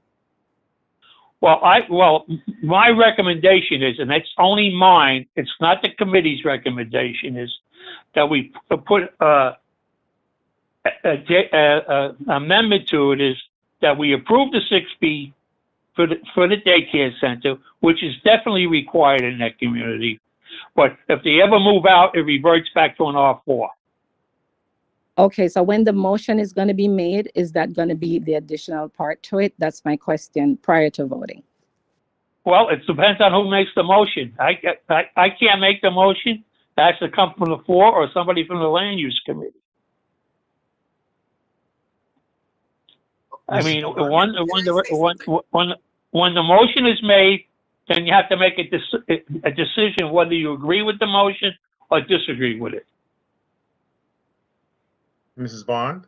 Yes. So just to be clear, when we make the motion, if we want to make sure that we have that caveat in there that this is only going to be for the daycare center, then we have to state it in the motion clearly. Correct? That's correct. That's correct. Okay. And it would be right back to the R4, the present zoning. Okay. Ms. Benitez? And wait, one more thing. And so that that would not include the other buildings, just the building. No, I'm not including the other 3 buildings. Okay, thank you. So let me ask a follow-up question. So that means that the other 3 buildings would then, if you upzone, will be R6, correct? No, look, it's up to the board if they want to upgrade the other 3 buildings. I'm against it. But that's only my focus. We're asking for clarity, Mr. Stricker, because again, I think that's what we have not been getting. Yeah, well, that's what we're trying to get I'm now. talking about the daycare center, because that's essential to the valley. Yes. All right. They need it. The valley is growing. There's a lot more young children being born that needs daycare, and that's a perfect location for it. That's why I have no issue with upzoning it from R4 to R6B.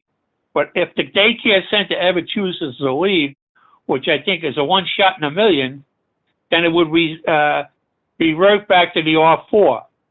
I do, and the only reason the developer included the 3 buildings adjacent to it was that they requested city planning to make those 3 buildings legal. So I'm sorry. So then my question is that when we vote, because of this request, are we going to be putting that in with this vote or not? No, well, that was an addition of the. Let me explain something. The developer for the daycare center was asked by city planning if he would include those 3 buildings in his upzoning. And I believe they should upzone their own buildings. And So we should only vote for the daycare center. So we're not honoring the request from city planning. Not on my time, but I mean, if you guys want to do that, that's strictly up to you. That's why we brought it to the full board. Okay. So, Alfredo, I'm sorry. Could you speak to maybe your understanding about the other buildings? Yeah, that's why I have my hand raised. Sorry if I'm cutting anybody off, but I don't want what happened in the previous vote to happen here, and that's why I asked everyone, if y'all do not understand what we're voting, no disrespect to the chair, raise your hand so we could clarify. I could clarify it based on my experience. All right. So the whole purpose of them coming to us is that these developers bought this property, a non-compliant property that was overbuilt, practically illegal, with a lot of violations. Someone else prior to the architect they have now filed an application with the Department of Buildings. That application was given objections. Those objections were never satisfied. The borough commissioner at the time, Mr. Defoe Warner, clearly stated that they wanted the owners of the properties then to go to the BSA, not to city planning, to BSA, to get a BSA approval or denial. So what Mr. Lobel is trying to do, he's trying to come in and try to request a rezoning from a R4A, which is only from a R4, which is only permitted to have 1 and 2 family homes, to an R6B. R6B, you could build more than 3 family home, 3 families and better. So what we're saying is that me personally, this is my own opinion, I don't have no problem with them doing the rezoning. I would have preferred for them to go to the board, but Mr. LaBelle said that from his experience that the board is going to deny, so they don't want to go that route. They want to go the other route, which he seems that could get done, which is the rezoning, but only rezoning that particular block and lot.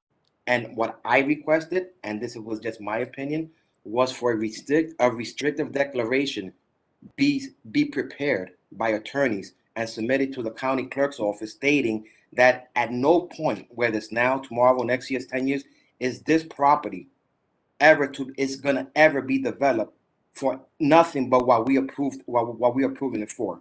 And also, I want that notation on the certificate of occupancy. So again, that's my recommendation. That's how I'm seeing it. If you guys understand what I'm saying, cool. If y'all don't, fine. Mr. Stricker said what he had to say. I'm just giving y'all my opinion. Just remember what happened in the last vote that we just took, and remember this year. This rezoning only should be for their block and lot, not for nobody else's block and lots. Excuse me, Alfredo. That's what I said. You make the That's what I motion. said, You make the Alfredo. motion. Hold on, Carl. Yeah, Lisa. Could you make the motion then? Yeah. But I just want to explain like that everybody could understand a little bit more. Yes. What I mean? So me, Alfredo Figueroa, and only I hereby make a recommendation for this application to be approved with the conditions that it will only pertain to this particular block and lot, no adjoining lots, and that a restrictive declaration be prepared and submitted to the county clerk's office and recorded and available in Acris for everyone to see, and a notation be put on the certificate of occupancy that this property is not to be developed or used for any other use except for this for its intended use that we are going to approve it for, which is a community facility and no other uses. That needs to be clearly stated on the certificate of occupancy. Like that, if these developers were to sell this property tomorrow and they kick out the lady, the doctor that wants to utilize it as a daycare, they could either knock the building down or add 2 or 3 more stories to that building, and then the whole valley is going to be disconfigured. That's my motion. Either y'all say yes to this motion or yes or nay. That's just my opinion. Well, let's get a second, because I agree with you. I definitely agree with you. Yes, I think that's what the board needed to hear. A second, hang on. We still have some questions. So the motion's been okay. So Alfredo, you made the motion. Mrs. Bond seconded it. I still have George has got his hand up, and I see Ms. Tirado has her hand up. George. No, Deborah had her hand up first. Go ahead, Deborah. Deborah. Okay, so my question is, good evening, everyone. What are the 3 buildings next to it? Why do they want the zoning change for them? And what Because are they? they're illegal. Are they housing? They're illegal. Legal height. They're legal non-conforming. They're overbuilt. They legal non-conforming structures that were built. No, they're legal non-conforming structures. City planning asked these guys to do it. And again, they're legalizing an illegal thing or a non-conforming thing because zoning changes over the course of years. So for example, Alfredo mentioned before that he has a project where it's a legal non-conforming and they want to do what their neighbors did and all this other nonsense. The question becomes, do you grant them that? Rezonings are expensive. They're timely processes. They usually take several months. Again, these guys are footing the bill. We're doing a favor to homeowners. I don't see anything negative about that.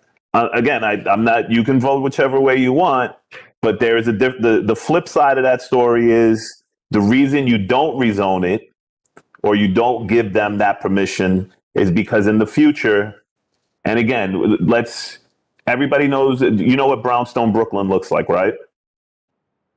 All right.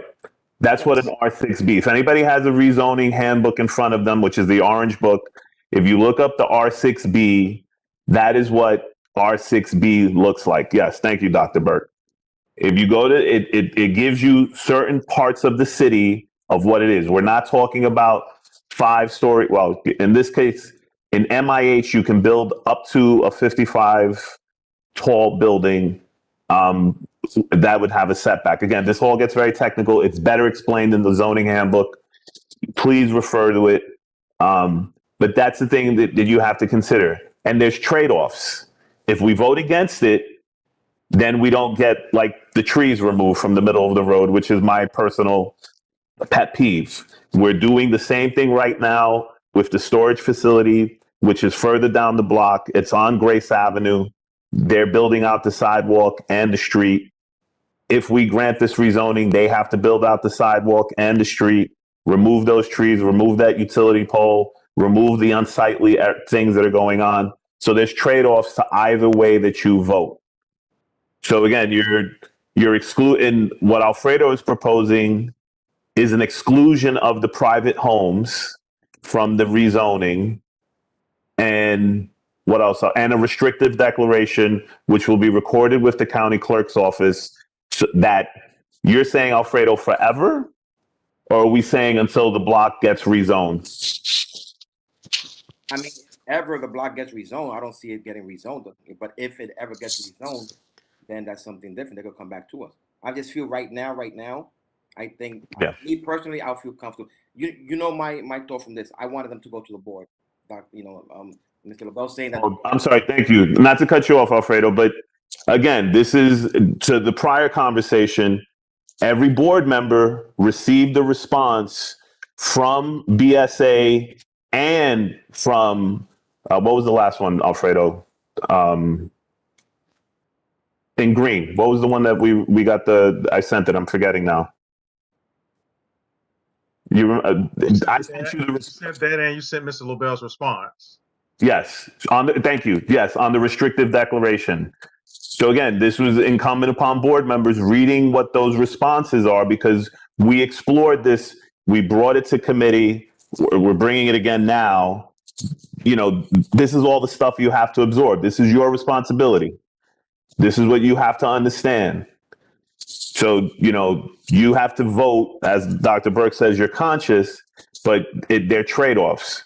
Do you do this or do you not do this? And how, if you do it, do you put the restrictive declaration in?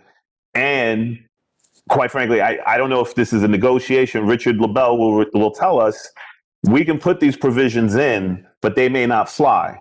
So what is the response if we do this for perpetuity, that you never get to do that, you never get to change the daycare center? May I answer, Chair? Yeah, go ahead. Okay. So, first of all, thank you for the opportunity. When this was mentioned by Mr. Figueroa in the Land Use Committee, we said we've actually already prepared a draft restricted declaration. We also gave evidence. We showed that we've done this before February 2021. So 11 months ago, we entered into a similar restrictive declaration. It was Community Board 12 in Queens. And there's two things I would note. The first is that there's a paragraph in there which basically says that in the event that the block is rezoned, like by city planning or by the community board, and the surrounding area is rezoned, then the restricted declaration would go away. Because if for some reason in 20 years the valley felt that they wanted the zoning to change, then it wouldn't make sense to keep this property as it was. So that's the first paragraph. That's a standard paragraph. The second one was, frankly, we're happy to enter into the restricted declaration. Ron and Michael, who are on the phone, developed multiple daycare facilities. St. Gemuel, which is a local Fordham Park and Bronx institution, is a wonderful institution. We're happy to enter the restrictive deck. Our request only was that instead of we would be happier if we could cap the height at 3 stories, which is similar to the buildings in the area. But again, honestly, we understand it's a community board. You vote the way you vote, but that declaration would be recorded against the property, would show up in title, and would be there for perpetuity. Thank you. And my final question: the 3 private homes. Can we amend the ULURP to exclude the 3 private homes? So I will tell you that the last rezoning that we did in the Bronx, which was the Williamsbridge road rezoning that was in Bronx Community Board 11, the community board requested that, and it's a coincidence, but that there were 3 single-family homes that they requested be removed from that rezoning, and they were removed from the rezoning. So the bottom line is that the city planning and the council both have the authority to reduce the size of rezoning. So if the board so recommended, they could do so. Alfredo, what's your take on this? I mean, again, just my personal opinion. I agree that if ever that particular section of the valley gets rezoned, then yes, then that restrictive declaration can be voided. I doubt that it's going to get rezoned, at least no time soon. But definitely, I'm okay with that. At least they're coming back to us with something. You know what I mean? So we got. I kind of wish that this had been fleshed out in committee, Mr. LaBelle, when we talked about this 2 weeks ago, and then we wouldn't be talking. This is 10 o'clock, and I haven't even got to my elected officials yet. So I think this should have been done in committee. And it is what it is. So does everybody need to hear? I'm ready to call for the vote. So does everybody need to hear from Mr. Alfredo restate the motion, or does everybody understand the motion? Understand it. So just make sure that you all write it for us in the office, George and Ursula. That's all I ask of you. All right, so the motion's been moved and properly seconded, and hearing no other unreadiness, I'm ready to call for the vote. Are there any other questions? Madam Secretary? Judith Benitez, aye. Ejiro Bennett, Aye. Sidney Blair, Aye. Sidney Blair, Aye. Denise Bond. She said aye, Judy. I heard her. Thank you. Aye. Thank you, Denise. Ivan Boris, With the understanding and recommendation from Mr. Alfredo, aye.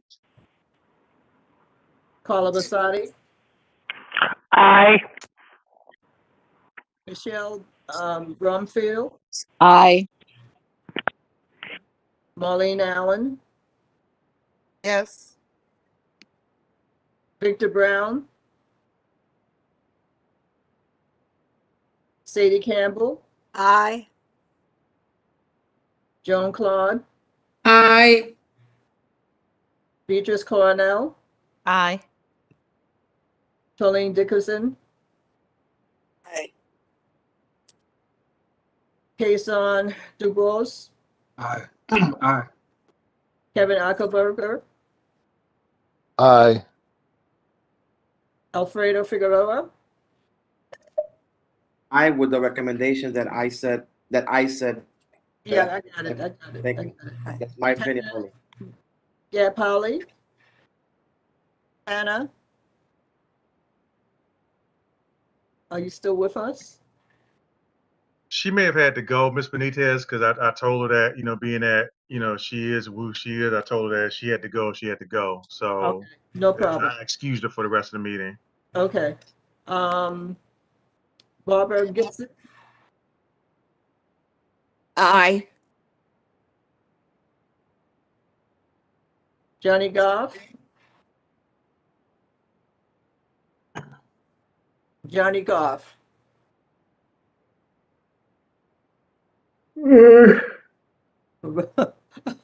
Robert Hall, With the Alfredo addendum, aye. we got it. Lisa Hayes, Aye. Aye. Isaac, Aye. Theodore James, Aye. Keisha Martin, Aye. Afa Lass, Carlenzano,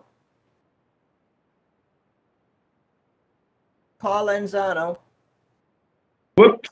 Aye. thank you. Sharon Manzanet. Okay, right here. Lucia Martin, Aye. Shaniqua Moore, Aye. Clinton Mike, Aye. Carmen Ortiz, Aye. Aye. Dina Robbins, Jessica Samboy, Aye. Harry Singh, Aye. Paul Stricker, Since Figueroa just changed the wording of my recommendation, I have to agree with him. Luke Sabados,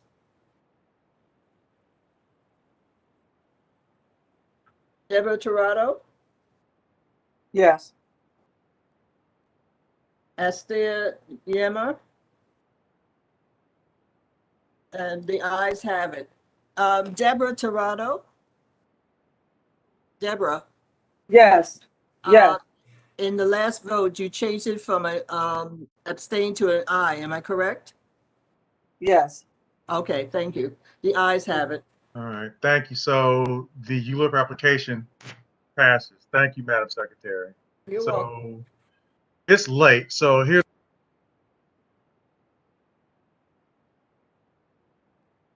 You're muted. thank you. Thank you. I'm tired. So here's what I'm going to do. We still need to hear from our electeds if they want to speak.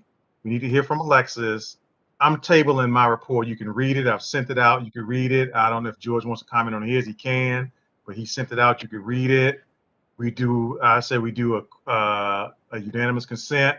Tolene's got to get the financials, and then if you don't mind, Madam Secretary, we table everything else. And I know Keisha and Sydney, you want to do the newsletter update. We could table that until the next meeting, if you don't mind. That's fine. All right, so let's hear from our elected. So, and Cynthia, you've been here patiently waiting from Councilman Raleigh's office. I'm going to make it very quick. Hi, everyone. Good evening. Just going to leave our phone number for those that are on the phone. Our phone number is 718-684-5509. Our email is district12, that's district12, at council.nyc.gov. My personal email with the council is cprisco, CPRISCO, at council.nyc.gov.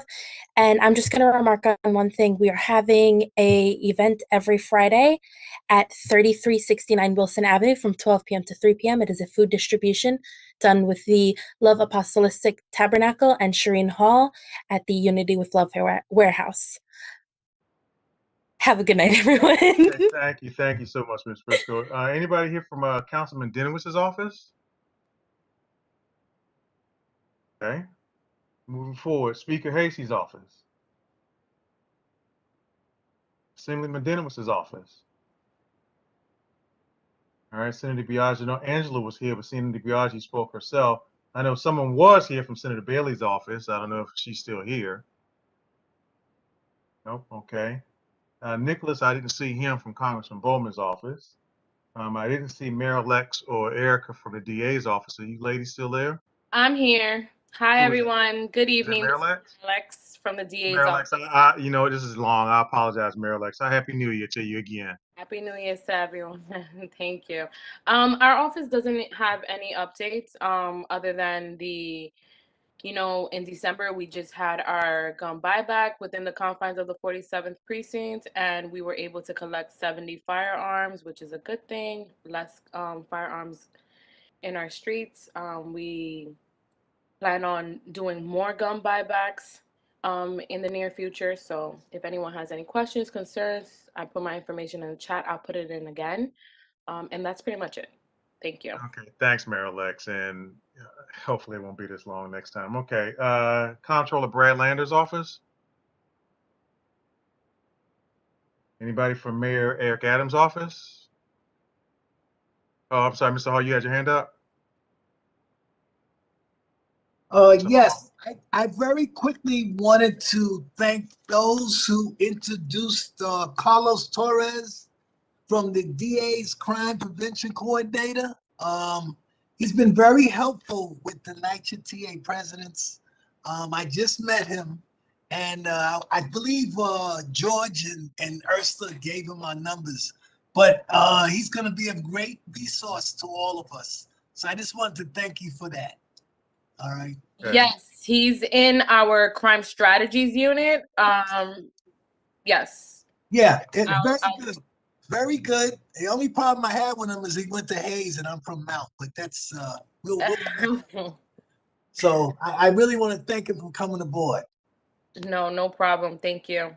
Okay, and no one is here from city planning, right? Okay, great. Alexis, you're up. Happy New Year to you. For the record, Happy New Year, Dr. Burke. Wait. Okay, wait. I heard somebody. Who was that? But that was just Clinton saying, for the record, I went to Hayes too. That's okay. Okay. Alexis. Good evening. Happy New Year. I really have missed you guys. It's been a while. I'm so happy to see all your faces. I'm sorry that you can't see mine. My camera is currently not working for whatever reason. Super odd. But aside from that, I just want to say I hope that you're all doing well.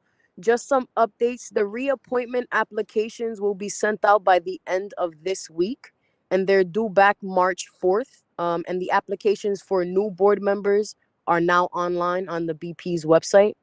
And if you are unable to access that, I can send it to you directly via email. And those are also due back March 4th. So if you know anybody that's interested in participating on the board, please let them know that the applications are now out. And that is all that I have for you guys tonight. I know that you guys are in a rush to get off, so thank you so much. Yeah, because I'm tabling the rest of this, Alexis. So as far as my report, guys, you can read it. I'm not going to go into it. George? No, please read it. I think it explains all the frustration, and that's, it's 10 o'clock. We generally end around this time anyway, so it's not like we're something, this is new to us. But I think everything that you guys raised in today's meeting and in the previous meeting is in the report. Read it. There's a reason why there's a request for a reduction. Carl Stricker spoke to it in committees. There's a reason for term limits. There's a reason for all of these things. Those things need to be debated in committee. They need to be brought to committee, they need to be debated, and then they need to be voted on. And some of those things we actually did vote on it, and they passed, and we still didn't implement them. So again, read it, read the report. I'm happy to answer any questions. Email me back, and we'll get on with it. Okay, thank you.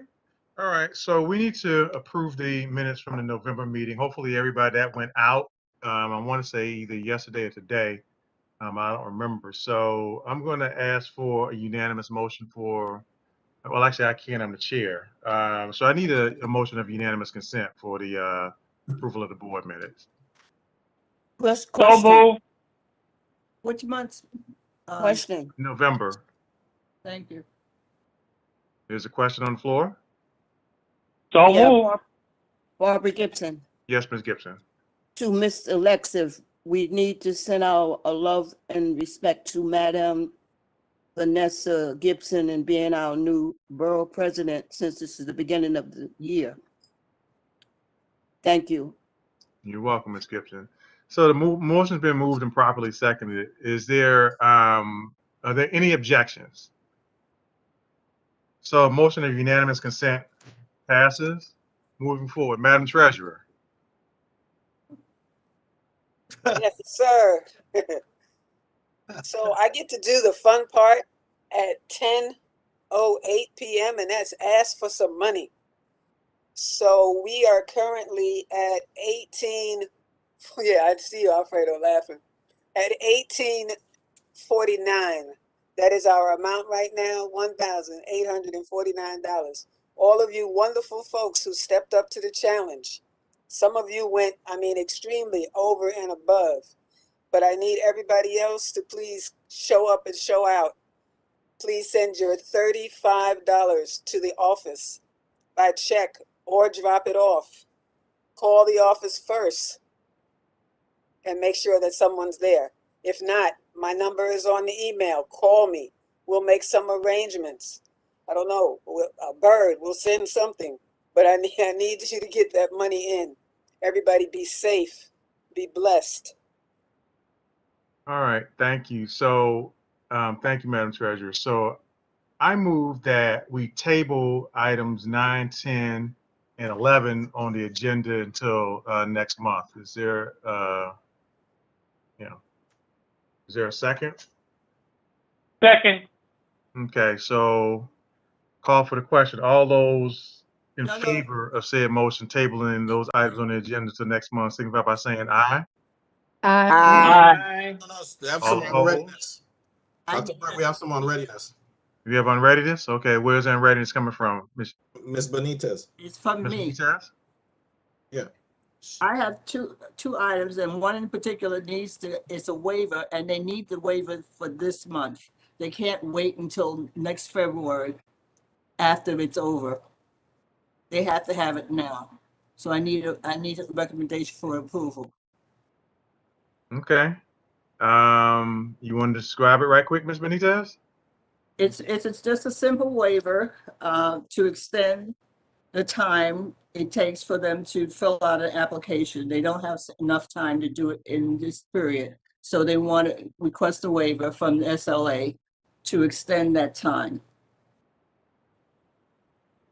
beyond the February. Thank you.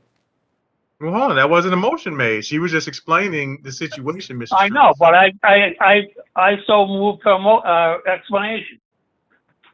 She said you need a motion to waive the length of time for the license. I read my minutes. I know what she's talking about, so I moved it. No, I understand that, but I think it has to be. You're right, but it has to be in the form of a motion. If I understand parliamentary procedure. Make a motion to support the economic development recommendation to waive the time for the liquor license. Second, Robert Hall. Motion's been moved and properly seconded. Any more in readiness? Is this for both of them, Ms. Benitez? Yeah, we could do both of them. It's very simple. Primrose is going up for renewal, and they've been in this community since 1913. So we don't really have too many problems with them. And if we can do a request for renewal, approval for a renewal, I'll appreciate that. And that's it for me. Okay, so you're gonna wrap it in the same motion, or are you gonna make a separate motion? Motion. Same motion, okay. Yeah. All right, so the motion. Second, across the board. Motion's been moved and properly seconded. So put me down for an abstain. Well, actually, no. All those, I'm calling for a unanimous vote then. So all those in favor? Aye. Aye. Aye. Aye. Aye. Aye. I abstain. Okay. Abstaining. Without objection, so ordered. Motion passes. So bylaws, we'll table that. We'll table the newsletter. We'll table the new business as well. Until next week. We need the vote on the code of conduct.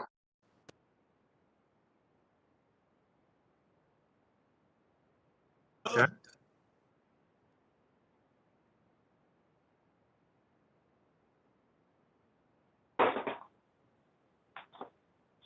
All right. I don't see why that can't wait, but okay. Or is there any reason why we have to vote on it? Because we haven't moved on this item in a very long time, and there are people who are waiting for their stuff to be heard before the discipline committee, and we can't move forward until we adopt the code of conduct. We're not going to continue to put it off. Well, first of all, like I said, it's not, I don't think anybody here did anything to try to quote unquote put it off, as you say, Mr. Torres. But okay, we'll listen to that. Mr. Stricker, you want to comment on this? Yes, I'll just tell you what happened at the bylaws committee. Sure. All right, and this is for what do they call the room? That everybody knows what exactly happened at the committee meeting. This request for the, excuse me, who's talking? Can you clarify, Mr. Stricker, what exactly happened at the committee Well, meeting? I am going to tell you if the people behind who are talking over me, and I don't appreciate it. What happened at the meeting, we took a vote on what was presented by Mr. Harry Zing, and from a consensus of his committee that we approve the recommendation from them, which means we'll go exactly with what the rest of the boards that Harry took time to call and find out what they were doing. And he formed his recommendation after what they did. It was presented to the bylaws committee. The initial vote was 3 nays, 1 abstention, and 1 yay. And then Mr. Torres reminded us, and correctly so, I'm not objecting to him reminding us, that this has been hanging around since October 27th. And we're the only board in the borough that hasn't yet approved it. And this is something that our late borough president, not late, I'm sorry, our previous borough president, Ruben Diaz, had wanted, and his legal department. So in order to get this thing off the ground, we approved on what Mr. Singh, consensus of the committee, of the disciplinary committee. We took a second vote, which was 4 yeas and 1 nay. So we're coming to the board tonight to ask them to approve the recommendation of the disciplinary committee and the bylaws committee that put this in the bylaws, the code of conduct.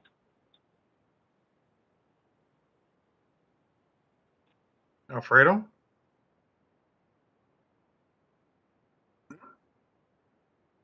Yeah. Yeah, you had your hand up. Oh no, no. I just want to talk on another topic. Can I just want to just rate before I forget. So I don't know if everybody could see this. I'm going to assume a public hearing or subcommittee public hearing regarding Seymour Avenue. Is that correct? But we're not finished taking a vote here. Yeah, we got to finish. We got to finish this verse, Alfredo, before we talk about anything else. I just want to make sure that we say this, like that everybody that's on here knows that we're going to be talking about this, and this is very important that everybody is going to be on this committee meeting. Just saying that. Thank you. Can't we finish the report for the bylaws committee and so that we can get a vote on this code of conduct? Can someone make a motion to accept? Barbara, I made.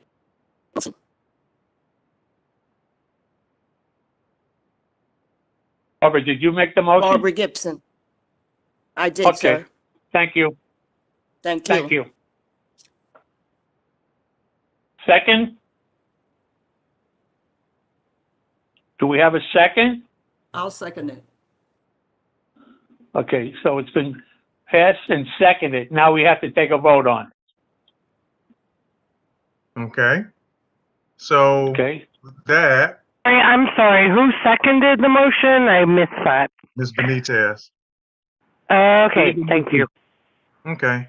So in this case, we can either do one or two things. I recommend a roll call vote, but it's up to you. You can do, well, actually, no, because I already know what I personally think.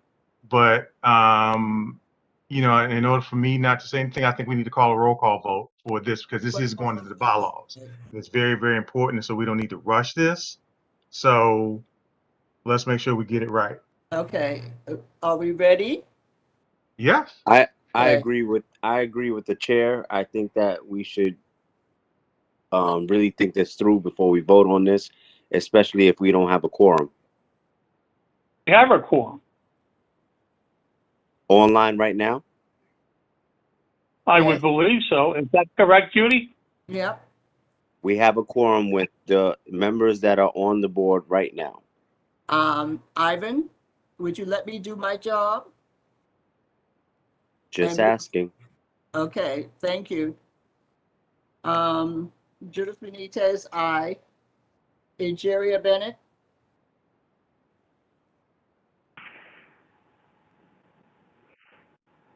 Aye. Thank you, Egeria. Cindy Blair? Aye. Denise Bond? Aye. Ivan Boras? Nay. Paula Basati? Nay. Michelle Brumfield? Aye. Marlene Allen? Abstain. Victor Brown? Sadie Campbell? Aye. Joan Claude? Aye. Beatrice Coronel? Aye. Colleen Dickinson? Aye. Jason Dubois? Abstain. Kevin Eichelberger? Aye. Alfredo Figueroa? Aye. Barbara Gibson? Aye. Johnny Goff? Robert Hall? Aye. Lisa Hayes?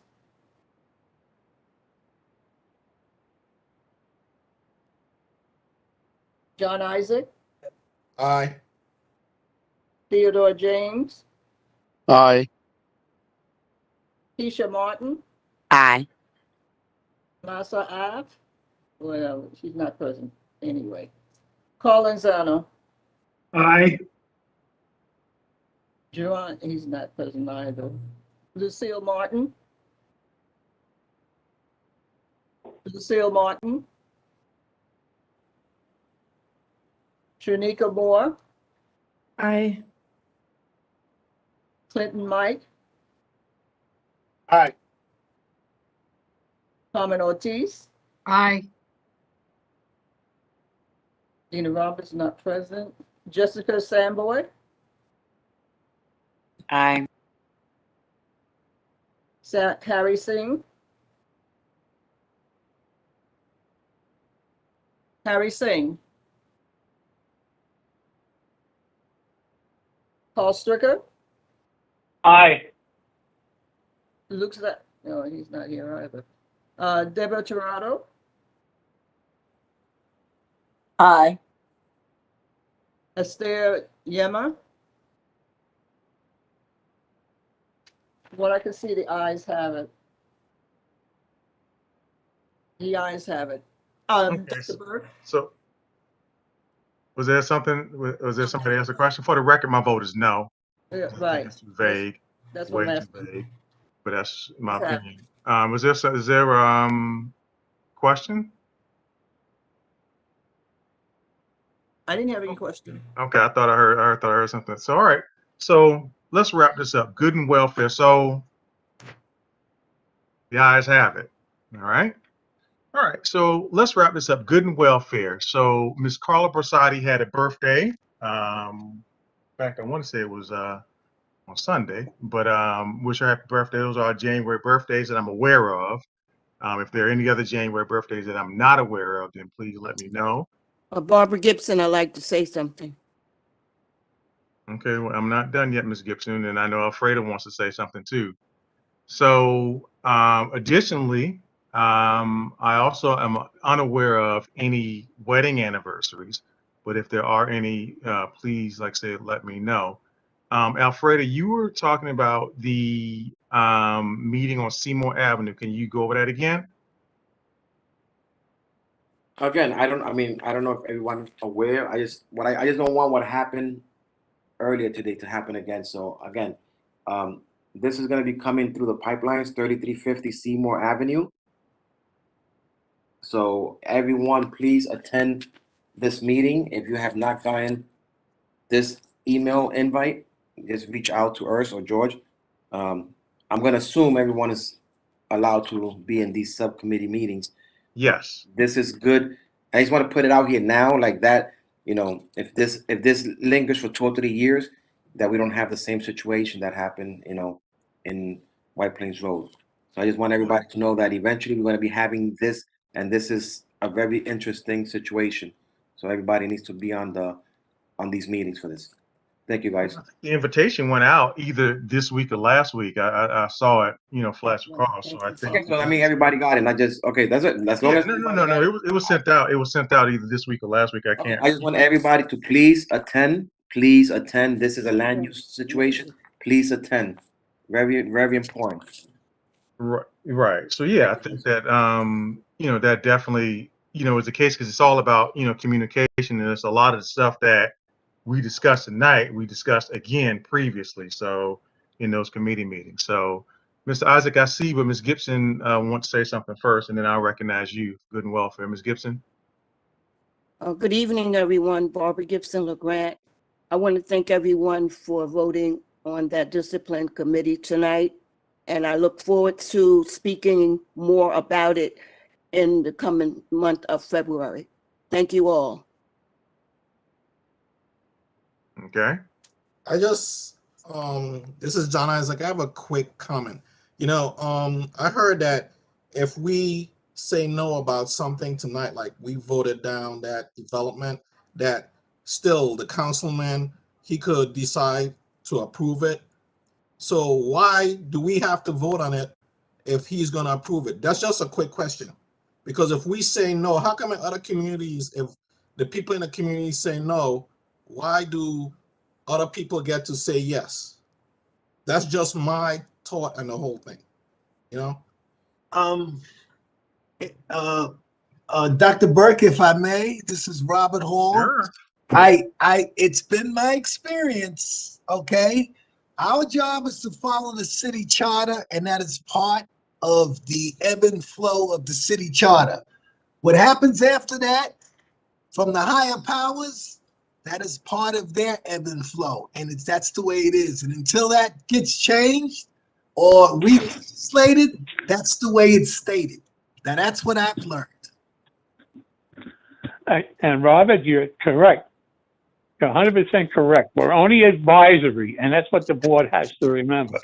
We can be overridden by the city council at any time they so desire. There it is. But at the same time, I think it's our job to hold our electeds, accountable. So I think that, to your question, John, it's about, again, what we want, because ultimately it's just like the community board, just like the community members, they come to us asking for X, Y, and Z. And each one of us as an officer of being an officer in the community, is because that's what we are. We're responsible to the members at large. And so I think that's what, we need to take from that. And so it's what, we want. And again, it's for us to be informed as well. And I can go on, but I'm not, because it's way past when I want to get done. So I'm tired. So I'm ready. I need a motion for adjournment if there's nothing else. So moved. Second.